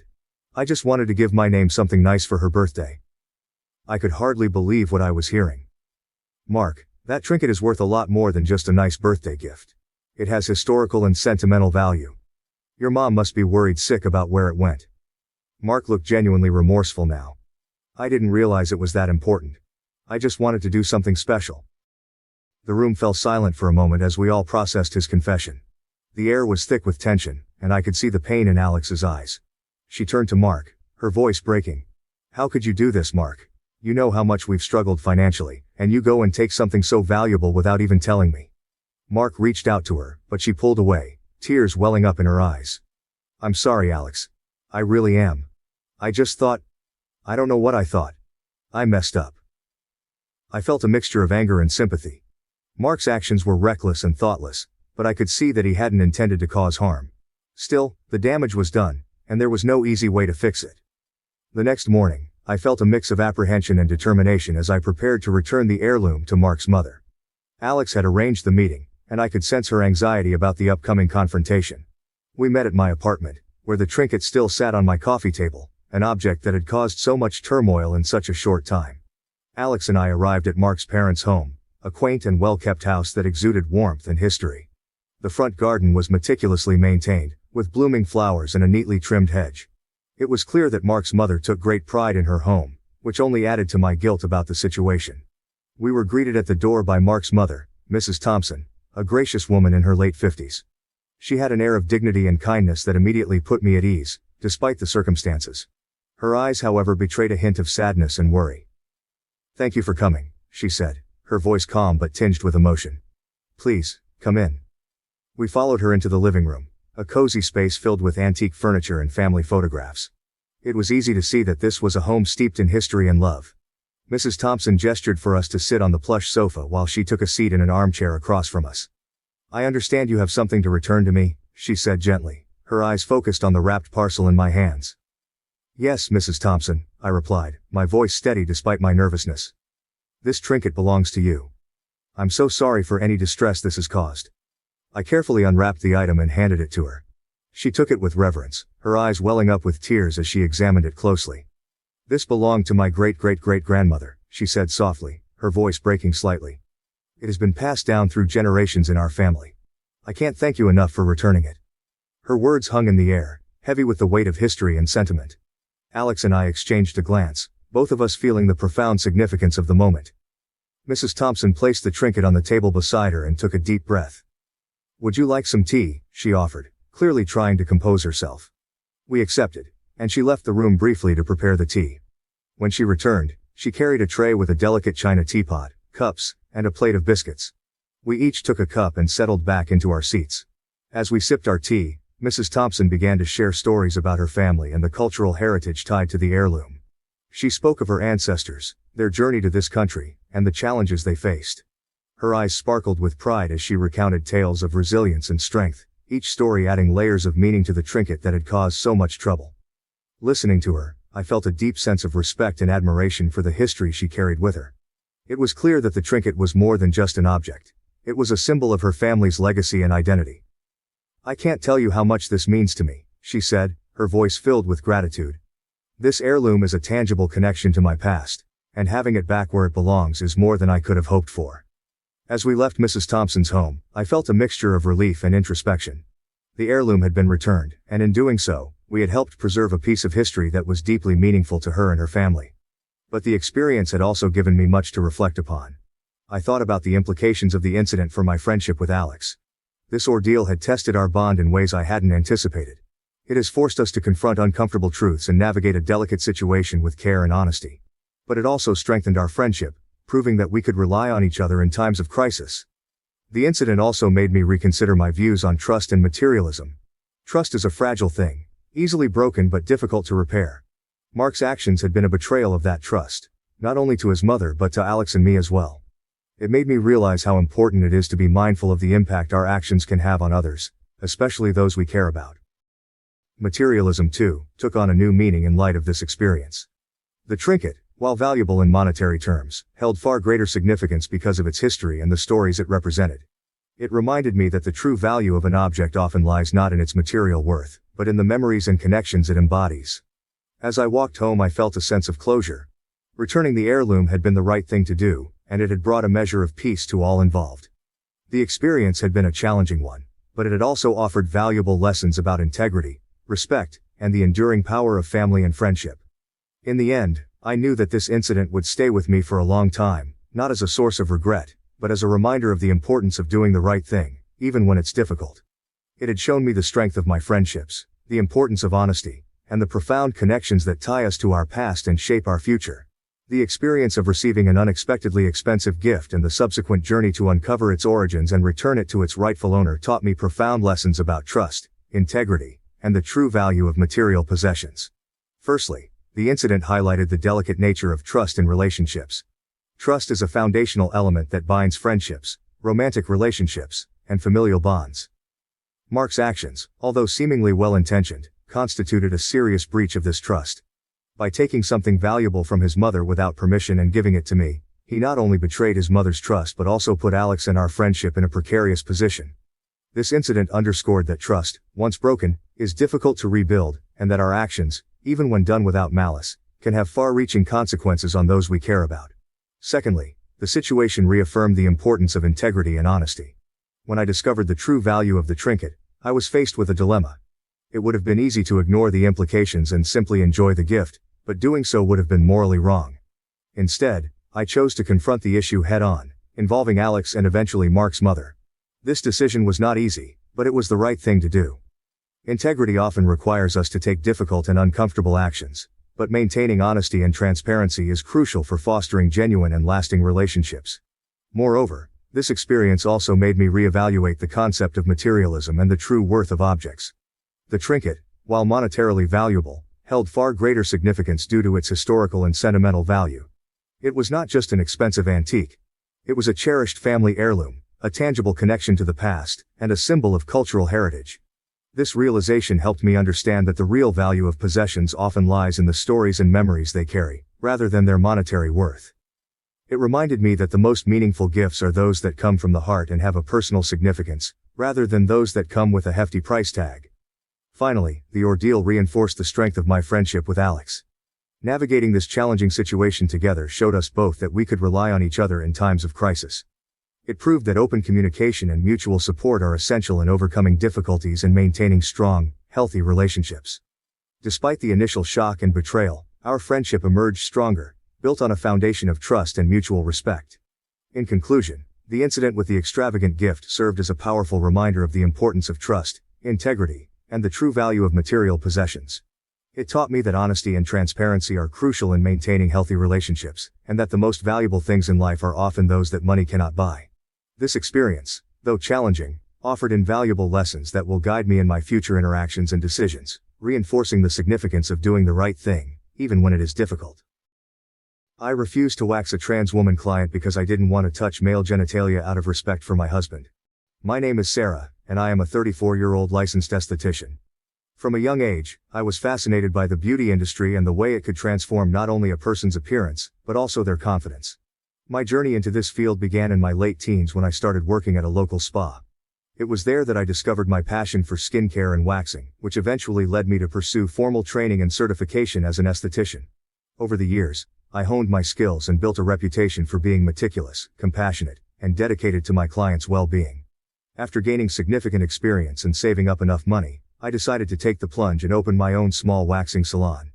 It was a dream come true, and I poured my heart and soul into creating a space that felt welcoming and safe for everyone who walked through the door. I named it Glow and Smooth, and it quickly became known for its serene atmosphere and exceptional service. My goal was always to ensure that my clients felt comfortable and cared for, no matter their background or needs. Glow and Smooth is more than just a business to me. It's a reflection of my commitment to providing a sanctuary where people can come to feel rejuvenated and confident in their skin. I meticulously designed the salon to have a calming ambiance, with soft lighting, soothing music, and a clean, inviting decor. Every detail, from the choice of high-quality products to the personalized service, was thoughtfully curated to enhance the client experience. I take pride in the fact that many of my clients have been with me since the beginning, and they often tell me how much they appreciate the tranquil and respectful environment I have created. Running my own small waxing salon, Glow and Smooth, involves more than just performing services. It also requires meticulous organization and preparation for each client. My booking process is straightforward yet thorough, designed to ensure that every client receives the highest level of care and attention. Clients book their appointments through an online system that asks for essential information, including the type of service they require and any specific needs or concerns they might have. This system helps me prepare for each session, allowing me to tailor my approach to meet individual preferences and ensure a comfortable experience. I review the appointment schedule daily, making notes on each client's preferences and any special instructions they may have provided. One day, I received a booking from a new client named Alex for a full Brazilian wax. The appointment was set for the following week, giving me ample time to prepare. As with all new clients, I reviewed Alex's information in detail. The form was filled out correctly, and there were no specific notes or concerns mentioned. I made sure to have all the necessary supplies ready and to set up the room in a way that would be welcoming and comfortable. When the day of the appointment arrived, I went through my usual routine of sanitizing the room, arranging my tools, and ensuring that the atmosphere was calming and inviting. I have always believed that the environment plays a significant role in the client's overall experience, and I strive to make every visit to Glow and Smooth as pleasant and relaxing as possible.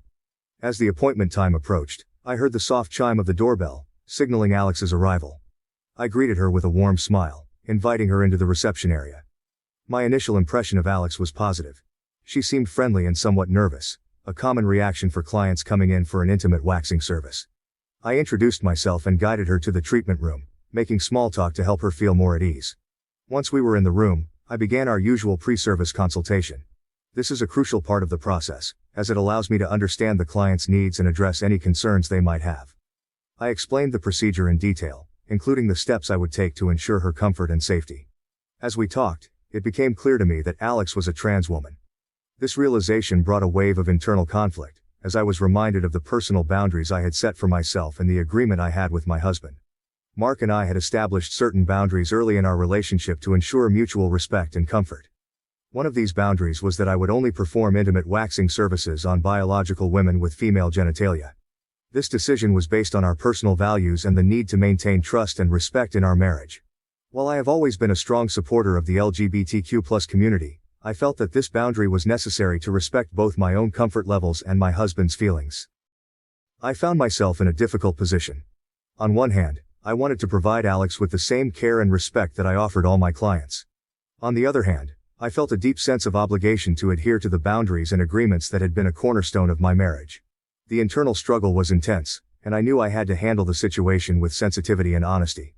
Taking a deep breath, I gently explained to Alex that while I fully supported her and the LGBTQ+ community, I had personal boundaries that I needed to respect.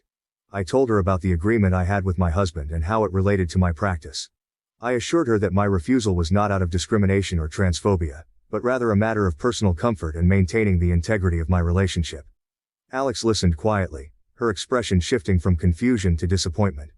I could see the hurt in her eyes, and it pained me to know that I was the cause. I continued to explain that I specialized in waxing biological women and did not have the necessary experience to ensure her safety and comfort.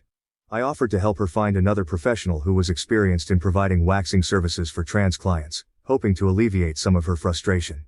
Despite my efforts to explain and offer assistance, Alex was understandably upset.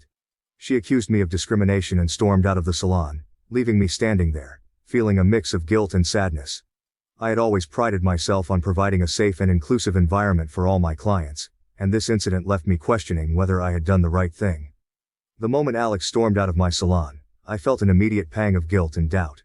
Her accusations of discrimination echoed in my mind, and I couldn't shake the image of her disappointed and hurt expression. I had always prided myself on providing a safe, inclusive and welcoming environment at Glow and Smooth. And now it felt like all of that had been called into question. As I stood alone in the treatment room, my mind raced with thoughts of whether I had made the right decision and what the repercussions would be. In the hours that followed, I found it hard to concentrate on my work. The incident with Alex weighed heavily on my conscience, making it difficult to focus on my other clients. Each time the doorbell chimed, signaling a new appointment, I couldn't help but feel a twinge of anxiety, wondering if the next person coming in had already heard about what happened. By the end of the day, word had indeed started to spread. In the age of social media and instant communication, it didn't take long for news of the incident to reach the wider community. I began receiving messages and comments online, some supportive and understanding, others harsh and critical. It was overwhelming, and I felt a mix of emotions, defensiveness, regret, and a desire to explain my side of the story. The feedback was mixed, to say the least. Some people reached out to express their support, emphasizing the importance of personal boundaries and understanding the context of my decision. They appreciated my honesty and the fact that I had tried to handle the situation with as much sensitivity as possible. These messages provided some comfort and reassurance during a very turbulent time. On the other hand, there were many who were not so forgiving. I received several harsh messages accusing me of being transphobic and discriminatory. Some people vowed never to visit my salon again, while others went as far as leaving negative reviews online. It was disheartening to see my business, which I had worked so hard to build, being attacked in such a public way. I felt a deep sense of failure, as if I had let down not only Alex but the entire community I had always aimed to support. A few clients canceled their upcoming appointments, citing the incident as their reason. It was painful to see loyal customers turn away, and it made me question my actions even more. I started to worry about the long-term impact this would have on my business, and whether I would be able to recover from this blow. Despite the support, The negative feedback continued to weigh heavily on me. I found myself replaying the incident in my mind, questioning every decision and wondering if there was a better way I could have handled it. The guilt was compounded by the realization that I had inadvertently hurt someone who was simply seeking a service and a sense of acceptance. 2 weeks had passed since the incident with Alex and the fallout that followed. The once vibrant and bustling atmosphere at Glow and Smooth had noticeably dimmed. The salon, which had been a sanctuary of calm and comfort for so many clients, now felt like a shadow of its former self. The backlash from the community had been swift and severe, and I was left grappling with the consequences of my actions. Every morning, I opened the doors of Glow and Smooth, hoping for a return to normalcy, but the reality was stark. The usual steady stream of clients had dwindled to a trickle. Regulars who had once been loyal to my business were now hesitant, their trust shaken by the incident. New appointments were rare, and cancellations had become all too common. The salon, which had once been filled with the soothing hum of conversation and laughter, now echoed with an unsettling silence. The financial impact was immediate and harsh. With fewer clients coming in, my revenue had taken a significant hit. The bills and expenses of running a business didn't pause, and I found myself dipping into my savings to keep things afloat. The stress of the situation weighed heavily on me, affecting not only my professional life but also my personal well-being. Sleepless nights became the norm as I lay awake, replaying the incident over and over in my mind, questioning every decision I had made. I couldn't help but wonder if I had indeed lacked professionalism in handling the situation with Alex. My intentions were never to discriminate or make anyone feel unwelcome. I had tried to explain my personal boundaries and the agreement I had with my husband, but in the heat of the moment, it seemed my words had only caused more harm. Was it unprofessional to let my personal values influence my business decisions so heavily? This question haunted me constantly. The mixed feedback I received from the community only added to my confusion. Some clients and friends had reached out with words of support, emphasizing the importance of respecting personal boundaries and understanding the context of my actions. They appreciated my honesty and the attempt to handle the situation with sensitivity. However, others were not so forgiving. Accusations of transphobia and discrimination were leveled against me, tarnishing the reputation I had worked so hard to build. I sought solace in conversations with my husband, Mark, who remained steadfastly supportive. He understood the complex emotions I was grappling with and tried to reassure me that standing by our values was the right thing to do. But even his unwavering support couldn't entirely ease the burden of guilt and doubt I carried. In an attempt to navigate the fallout, I reached out to other professionals in the beauty industry, seeking their advice and experiences. Some shared similar challenges they had faced and offered guidance on how to move forward. They emphasized the importance of empathy, communication, and the need to continually evolve to better serve a diverse clientele.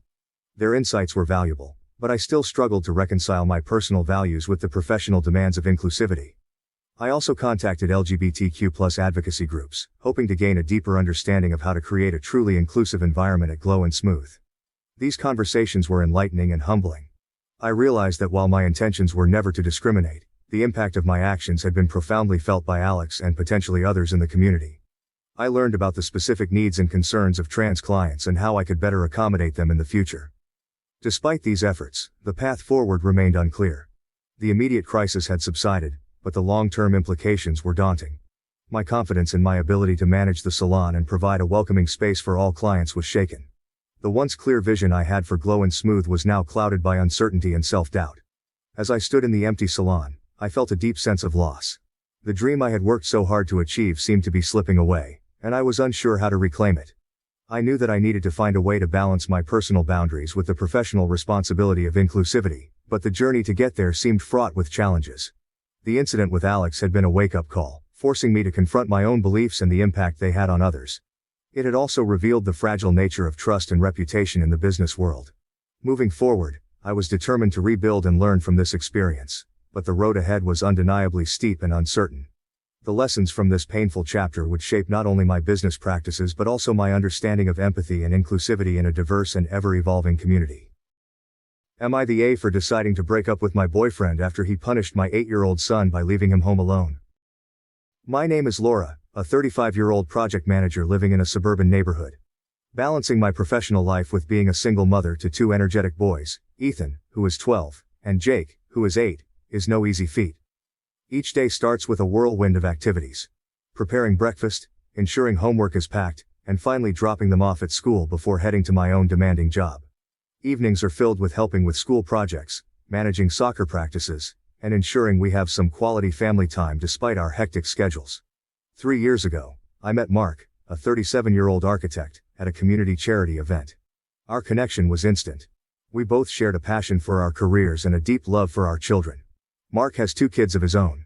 Lily, who is 11, and Max, a lively 6-year-old. As single parents navigating the complexities of work and family, we found solace and understanding in each other's company.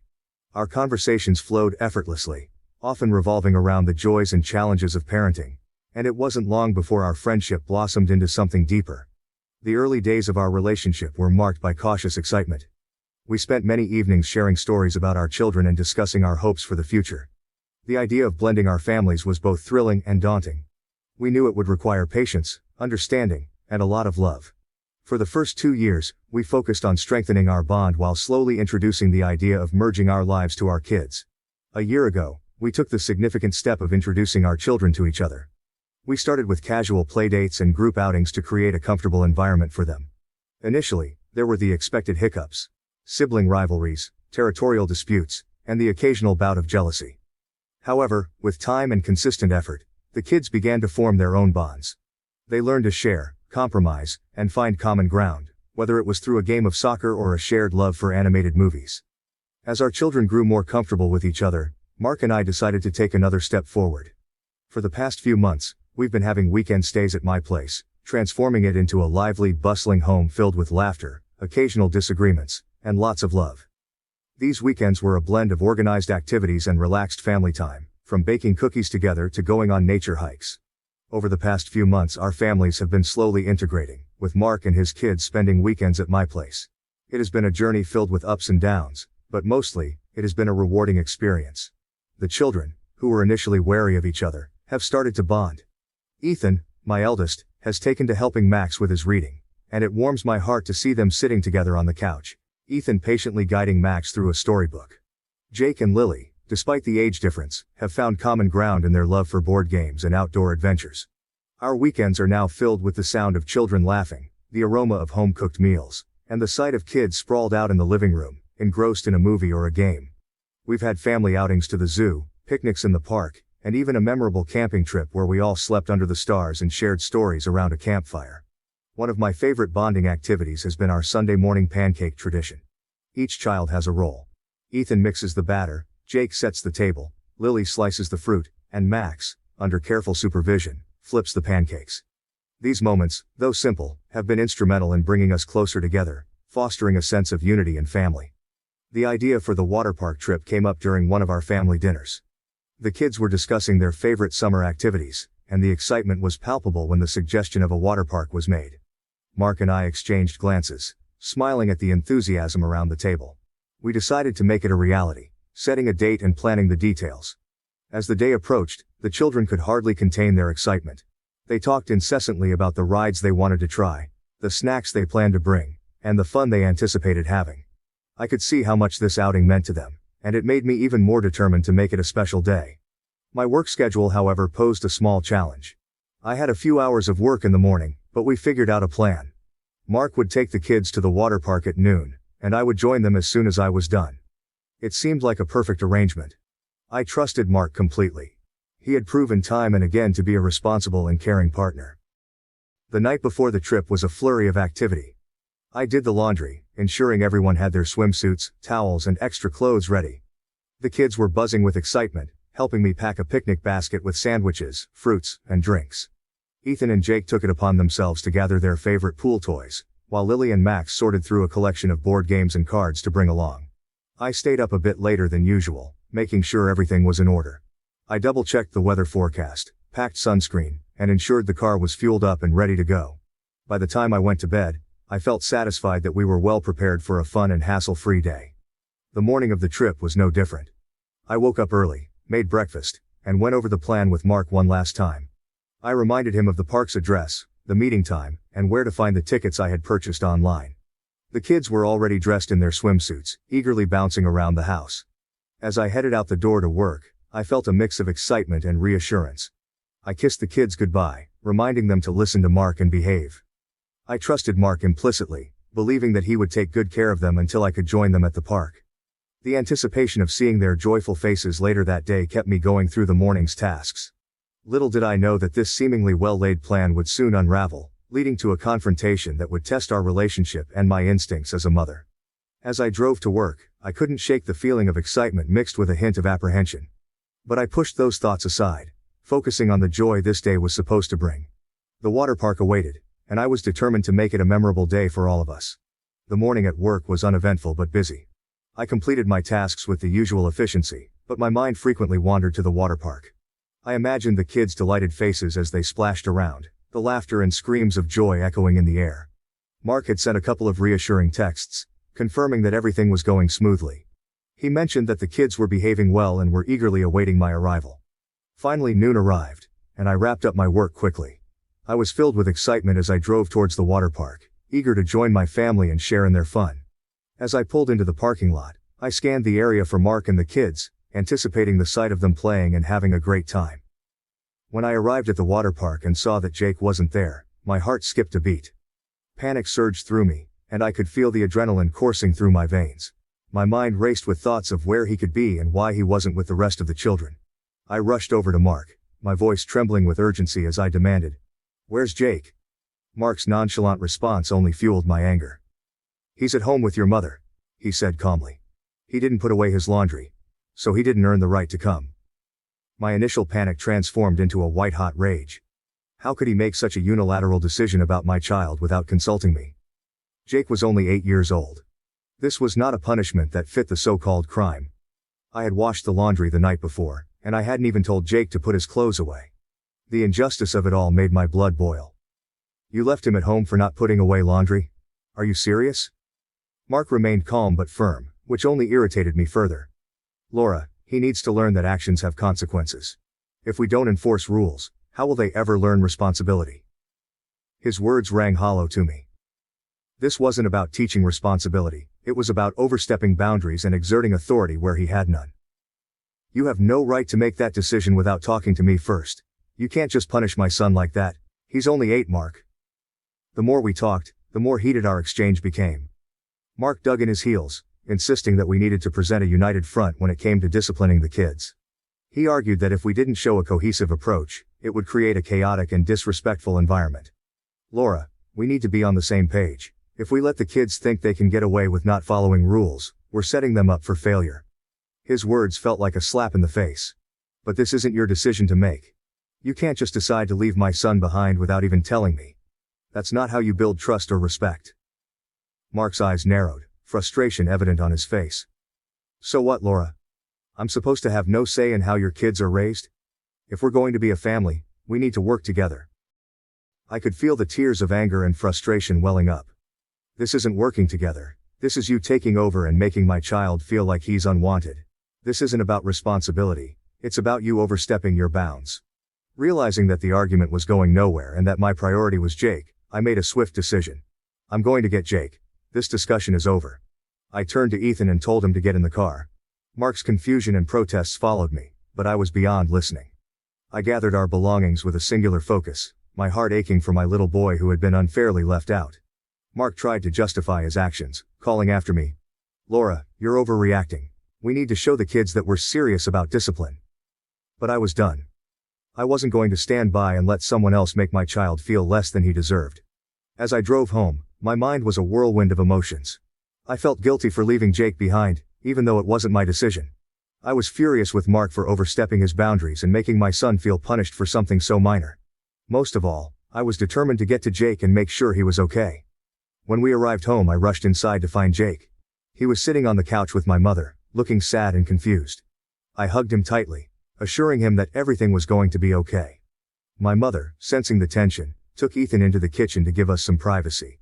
I apologized to Jake, explaining that what happened wasn't fair and that he didn't deserve to be left behind. He nodded, still looking a bit bewildered, but seemed to understand. I felt a surge of resolve as I realized that I needed to take decisive action. I called Mark and told him that our relationship was over. I couldn't trust him to respect my decisions as a parent, and I couldn't allow him to make such significant decisions about my children without consulting me. He tried to argue, but I stood firm, knowing that this was the right decision for my family. I packed up all of Mark's and his children's belongings, placing them at the end of the driveway. I sent him a text to come collect them, making it clear that he was no longer welcome in our home. Then, I locked the doors and instructed my mother not to let him in under any circumstances. To lift Jake's spirits, I decided to take him and Ethan to a different water park. We spent the rest of the day there, enjoying the rides and the sun, trying to put the morning's events behind us. The boys seemed to relax and have fun, and I felt a sense of relief knowing that I had done the right thing. That night when I went to bed, I reflected on everything that had happened. As a mother, my heart ached for my son. The guilt weighed heavily on me for allowing my anger to take control and for chasing my boyfriend, Mark, away so abruptly. My son Jake didn't deserve to be left behind, and I couldn't shake the image of his sad, confused face when I returned home to find him. I tossed and turned, thinking about how I had always strived to treat all the children fairly, often going out of my way to be gentle and considerate towards Mark's kids. Lily and Max were wonderful children, and I wanted to create a harmonious blended family where everyone felt loved and respected. However, the events of the day made it clear that Mark's approach to discipline was much harsher, especially towards my own children.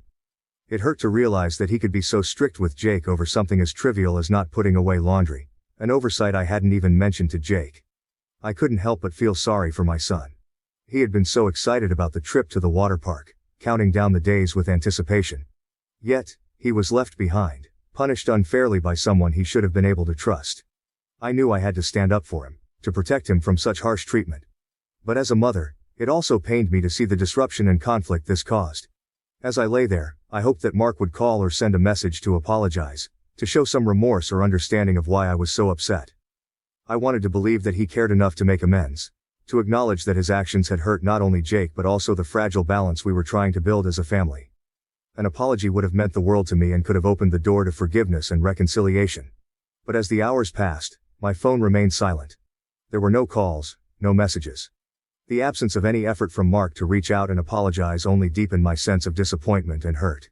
It made me question whether he truly understood or respected my role as a mother, or the importance of treating all our children with the same care and consideration. I replayed the day's events in my mind, trying to find some clarity amidst the turmoil. Was I right in my actions? Was I justified in ending the relationship so abruptly? I knew that my primary responsibility was to my children, to ensure their safety and well-being. Mark's harshness towards Jake had crossed a line, and I couldn't ignore that. However, the silence from Mark spoke volumes.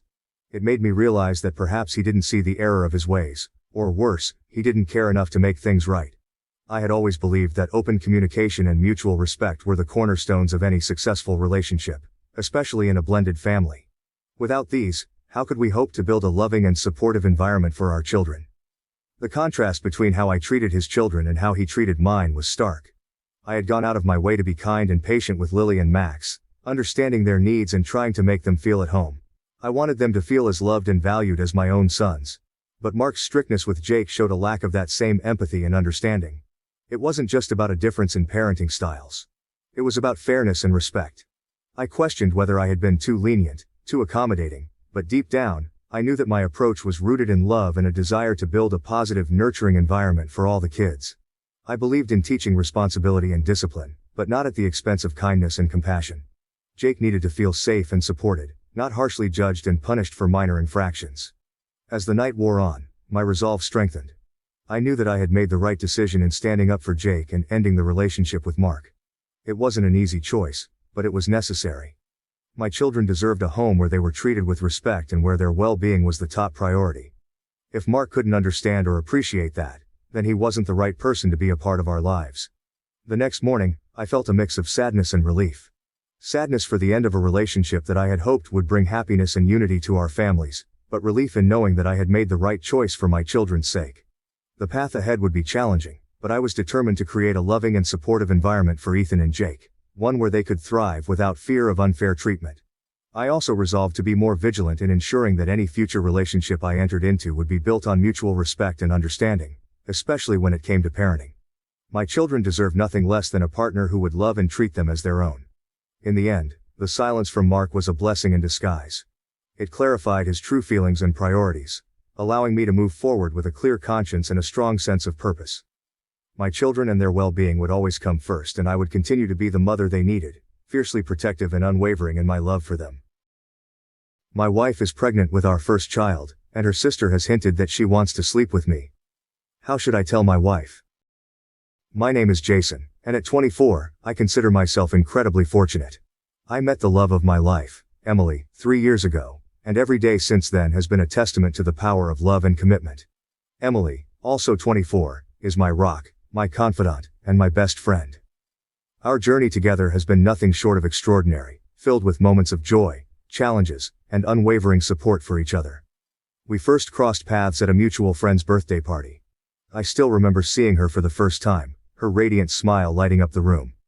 We spent the evening talking, laughing, and discovering a mutual passion for travel and adventure. It felt as though we had known each other for years. By the end of the night, I knew I wanted to see her again, and thankfully, she felt the same way. Our relationship blossomed quickly. We spent our weekends exploring new places, trying out new cuisines, and sharing our dreams and aspirations. Emily's warmth and kindness made everyone around her feel at ease, and I was no exception. She was studying to become a nurse, driven by a desire to help others, while I was working in software development, enjoying the challenges and creativity the field offered. After 2 years of dating, I proposed to Emily during a sunset hike, one of our favorite activities. The moment was perfect, and she said yes, tears of joy in her eyes. We married 6 months ago in a beautiful ceremony surrounded by family and friends.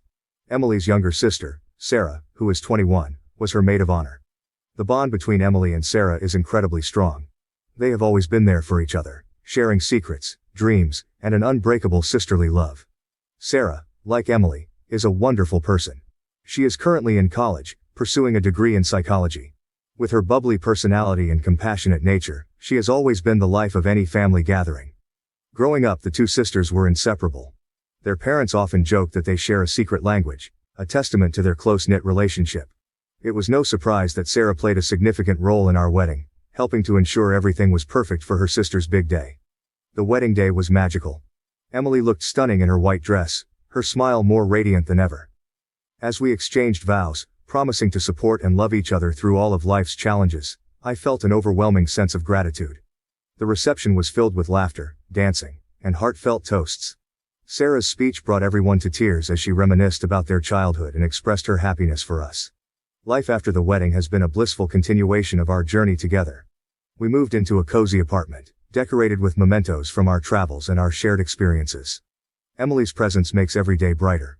Her laughter is infectious, and her ability to find joy in the smallest things constantly amazes me. It was a sunny Saturday morning, and Emily had been feeling unusually tired and queasy for a few weeks. She had been brushing it off as stress from work, but there was a lingering suspicion that there might be something more. We decided to take a pregnancy test to put our minds at ease. I remember pacing around the living room, my heart racing with anticipation and nervousness. Emily came out of the bathroom, holding the test with trembling hands. She looked at me with wide, hopeful eyes, and then, with a tearful smile, she whispered, "Jason, it's positive. We're going to have a baby." The world seemed to stand still for a moment as the words sank in. I rushed to her side, wrapping her in a tight embrace. Tears of joy streamed down our faces as we held each other, overwhelmed with happiness. The realization that we were about to embark on this incredible journey together filled my heart with an indescribable sense of love and excitement. The next few days were a whirlwind of emotions and planning. We decided to share the news with our families during a Sunday dinner at Emily's parents' house. As we gathered around the dining table, I could barely contain my excitement.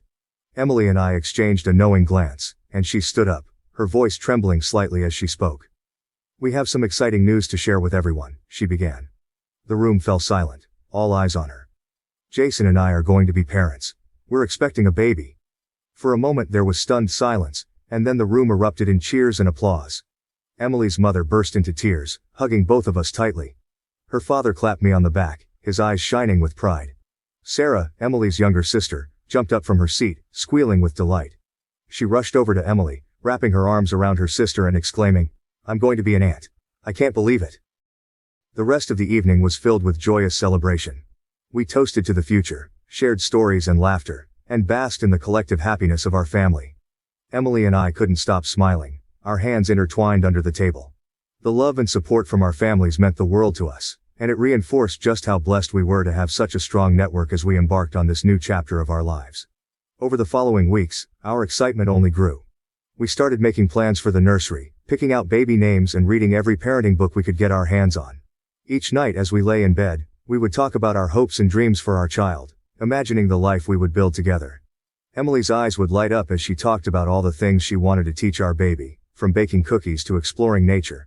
Her enthusiasm was infectious, and it made me fall in love with her all over again. My love for Emily deepened with each passing day. Seeing her face light up as she felt the first fluttering movements of our baby made my heart swell with pride.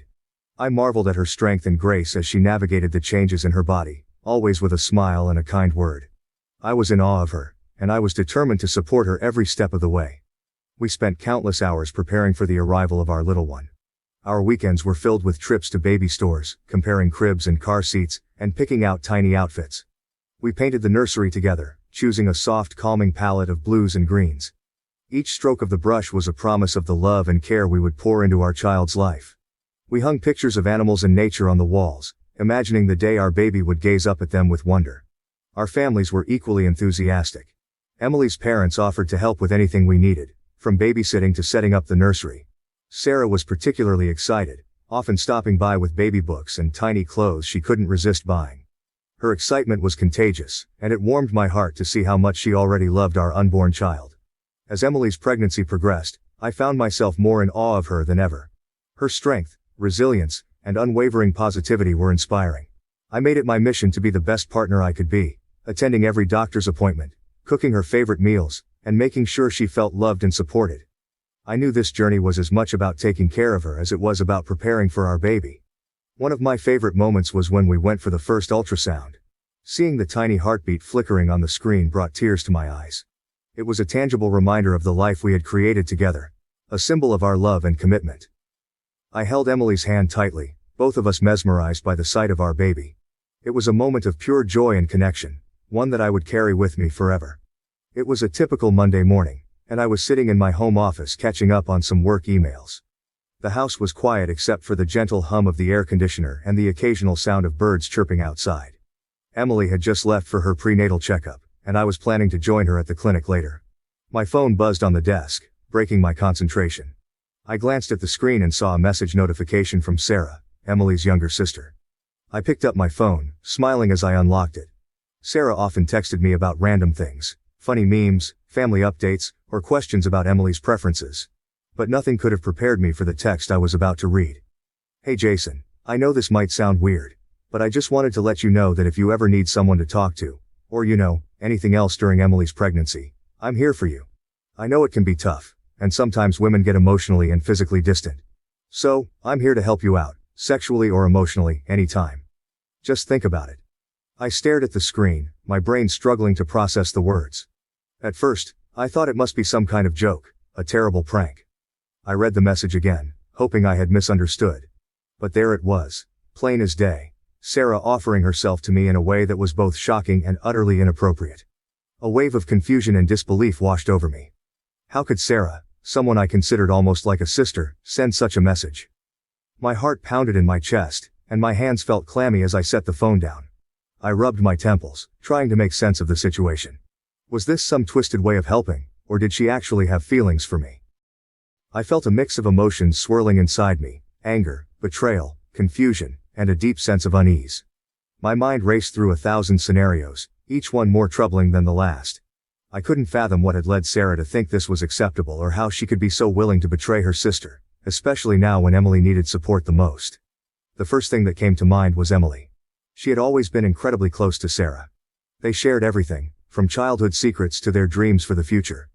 The bond they had was something I admired and respected. How could I tell Emily about this without shattering that bond? The thought of her pain and betrayal made my chest tighten with dread. I picked up my phone again, rereading the message, hoping I could find some hidden context that would make it all make sense. But it was as clear as it was disturbing. My immediate reaction was to delete it, pretend it never happened, but I knew that wasn't an option. This was something that needed to be addressed, no matter how uncomfortable or painful it might be. I decided to take a walk to clear my head. As I stepped outside, the warm sun and fresh air did little to calm my racing thoughts. I walked aimlessly, my mind consumed by the dilemma. If I told Emily, it would devastate her. She was already dealing with the physical and emotional challenges of pregnancy. Adding this betrayal to the mix felt cruel and unfair. But keeping it from her wasn't an option either. I couldn't let her remain close to someone who would so easily undermine her trust. As I walked, I considered my options. I could confront Sarah directly, demanding an explanation and warning her to never approach me like that again. But what if she denied it or twisted the story? I needed to be careful, to ensure that whatever happened next was handled with the utmost care and consideration for Emily's well-being. I sat down on a park bench, taking deep breaths to steady myself.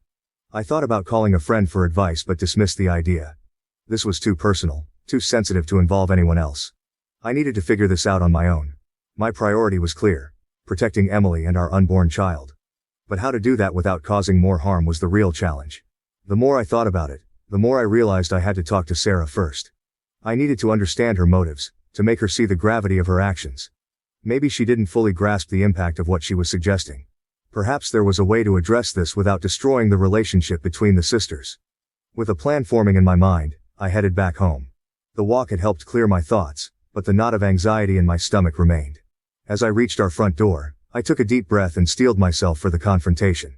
I typed out a message to Sarah, keeping it as neutral as possible. "Hey Sarah, can we talk? I got your message, and I think we need to clear some things up. Let's meet for coffee later today." I hit send and waited, my heart pounding. Within minutes, Sarah replied, agreeing to meet at a nearby cafe in an hour. I spent the next 60 minutes pacing the living room, rehearsing what I would say, and trying to anticipate her reactions. My mind was a whirlwind of emotions, but I knew I had to stay calm and collected. At the cafe, I arrived early and chose a quiet corner table, away from prying eyes and ears. When Sarah walked in, she looked cheerful, almost oblivious to the storm her message had caused. She sat down across from me, her smile faltering slightly when she saw the seriousness in my expression. "Sarah, we need to talk about the message you sent me this morning," I began, my voice steady but firm. "I need to understand why you would say something like that." Her eyes widened, and she seemed to shrink into her seat. "Jason, I'm sorry. I didn't mean to make you uncomfortable. I thought you might need someone to talk to, and I didn't want you to feel alone." I shook my head, trying to keep my frustration in check. Offering to be there for emotional support is one thing, but what you suggested goes way beyond that. It's completely inappropriate, and it feels like a betrayal to Emily. Tears welled up in her eyes, and she looked down at her hands. "I didn't mean to hurt anyone. I thought I could help." "Help? By suggesting we sleep together?" I asked incredulously. "Sarah, this isn't just about me. It's about Emily, too. How do you think she would feel if she knew?" Sarah's face crumpled, and she started to cry. "I don't know. I wasn't thinking. I care about you both so much, and I thought maybe I could be there for you in ways she can't right now." I sighed, feeling a mix of anger and pity. "Look, Sarah, I get that you care about us, but this isn't the way to show it. You need to understand that what you did was wrong. Emily is your sister and she trusts you. We all need to support each other, especially now." Sarah nodded, wiping her tears. "You're right. I'm so sorry, Jason. I promise I won't ever say anything like that again. Please don't tell Emily. It would break her heart." I looked at her, struggling with my own emotions. "I'll think about it, but I can't promise anything. My first priority is Emily and our baby. You need to understand that." As I walked back home, my mind was still in turmoil. I had confronted Sarah, but the dilemma remained. Should I tell Emily and risk shattering her relationship with her sister, or should I keep it to myself and hope Sarah never crossed that line again? The weight of the decision pressed heavily on me, and I knew there was no easy answer. My love and dedication to Emily and our unborn child would guide me, but the path forward was fraught with uncertainty and pain. Am I the A for leaving my boyfriend after nearly 2 years of dating because he bought lingerie for his best friend as a joke? My boyfriend, 28, and I, 24, have been together for a year and a half. I love him a lot, and he has been pretty amazing to me. He is also the sort of person who has lots of friends and his close friends are pretty much family. He also loves to joke and play these harmless pranks on his friends, which sometimes makes me feel weird. Just for context, he has 2 female friends and 3 male friends. This is about my BF and one of his friends, Claire, 28. Claire is a nice woman and we are friendly. My boyfriend also has never ignored me in favor of his friends or talked over me in front of them. Which is why I don't understand if I'm in the right. They, my boyfriend's friends, had a recently escalated prank fight. I had made it clear to my BF that I am not good at jokes and am rather stiff, and he said he would keep me out of it. Claire, my boyfriend, and another friend, Kyle, 27, even had a huge throwing water balloons fight in Kyle's backyard. Then my boyfriend got pranked with dye in his body wash. Then Kyle got pranked by Claire, something about whipping cream and oven mitts. But the issue was when my boyfriend brought a red, lacy, lingerie set and he planned to put it in Claire's room the next time he went over. I said it was a tacky prank, and why would he buy lingerie? None of the previous pranks have been of this kind, and it makes me really uncomfortable. I also felt like if I was Claire, I would feel gross about it. But my boyfriend got mad and defensive and told me Claire is cool like that, and she would think it's funny. I admit, I get a bit weirded out when he calls Claire extremely beautiful and jokes about how she has always been way out of his league. But I thought it was nothing and they were like family, so I guess it was their thing. However, the lingerie prank had me put my foot down and I said that he was wrong to give another woman lingerie, no matter who, when he had a girlfriend. We fought, and I said I wanted to break up, which he didn't want to, and I said that I was just overreacting. He said that I was too conservative and needed to open my mind when he had never given me a reason to be insecure. Claire called me and said that she and my BF have been friends for a long time, and inside jokes are just that, and I'll learn with more age. I still feel weird about this. My best friend is supportive of me no matter what I do, but I have started to feel like I'm blowing this out of proportion. My boyfriend says that the fact that he told me and didn't hide it from me shows that I'm the problem. I have started to feel like I've blown this out of proportion and maybe it's my fault I can't take a joke. I really feel awful about this whole thing. Eta. Edit. The people asking what the prank is with the lingerie. Apparently, it's an inside joke about how during their college days she had some problems with the color red, and the lingerie would have just given her a shock of some kind, I guess. I told my boyfriend it was cruel, but he said it wasn't a trauma thing, just an inside joke. Claire also said over the phone that the lingerie thing was just an inside joke of their college days. Update. My inbox got flooded with DMs and had to turn off Reddit notifications. When I posted this, I was ready to be called immature and ridiculous and get a couple of comments, but it seemed like the post blew up, and the comments were kind of eye-opening. TBH, before all this fiasco, my BF has always been nice to me. Came with me to my grad school functions even though he found them very boring, but would do it so that I could network. He builds stuff like furniture and helps out with handiwork all the time. He is also very funny, and at the very beginning, I thought all his jokes were funny. And I sometimes wondered why he wanted to be with me, plus, I was always busy with school and job interviews. His mom and I had even gotten close and she has been saying how happy she was that we were together. I had always ignored his and Claire's weird dynamic because I told myself I was being insecure. I have male friends too, and I thought that just because we aren't like that, doesn't mean my BF and Claire can't be close. Claire has also never been outright mean to me. She was just aloof and I thought it was because I was new to the group. To the actual update, my BF and I broke up. I'm sorry guys, but even after seeing so many replies on how he was cheating, I refuse to believe it. I'm still in love with this guy. And he called me, like half a day after I wrote this post, and asked to meet. I met him. And he said that he understood where I was coming from. But I was always too uptight to understand that friendship is friendship. He and Claire had known each other for years before I came into the picture, and I cannot expect him to just ruin their dynamic. I asked him what sort of dynamic was red lingerie. Why couldn't it be literally any other type of clothing?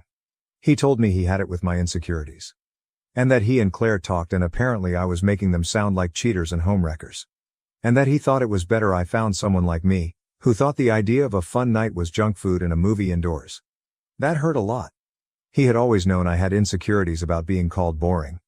He always complimented me on how his weaknesses were my strengths. Now he says things like this to me? Also, before this lingerie fiasco, I had never said a word about his and Claire's friendship. I always supported his pranks and practical jokes no matter my opinions on them because I thought it was his business what he did with his hobbies. And he leaves without even putting up a fight because his girlfriend didn't want him giving lingerie to the woman he constantly refers to as his sexy bestie. Claire didn't call or text after the breakup either. But Kyle did and said that he was sad that we broke up and he hoped I would be okay in the future. I asked him if my BF ever cheated on me. He said that my BF had only been a one-woman man when he was dating me, but he could understand that some women can't handle female best friends, especially if they look like Claire. I told him to fuck off and blocked him. It felt like he only wanted to gloat and hurt me because my BF left. I feel like I never knew these people. Claire and Kyle were always at least decent to me if not nice.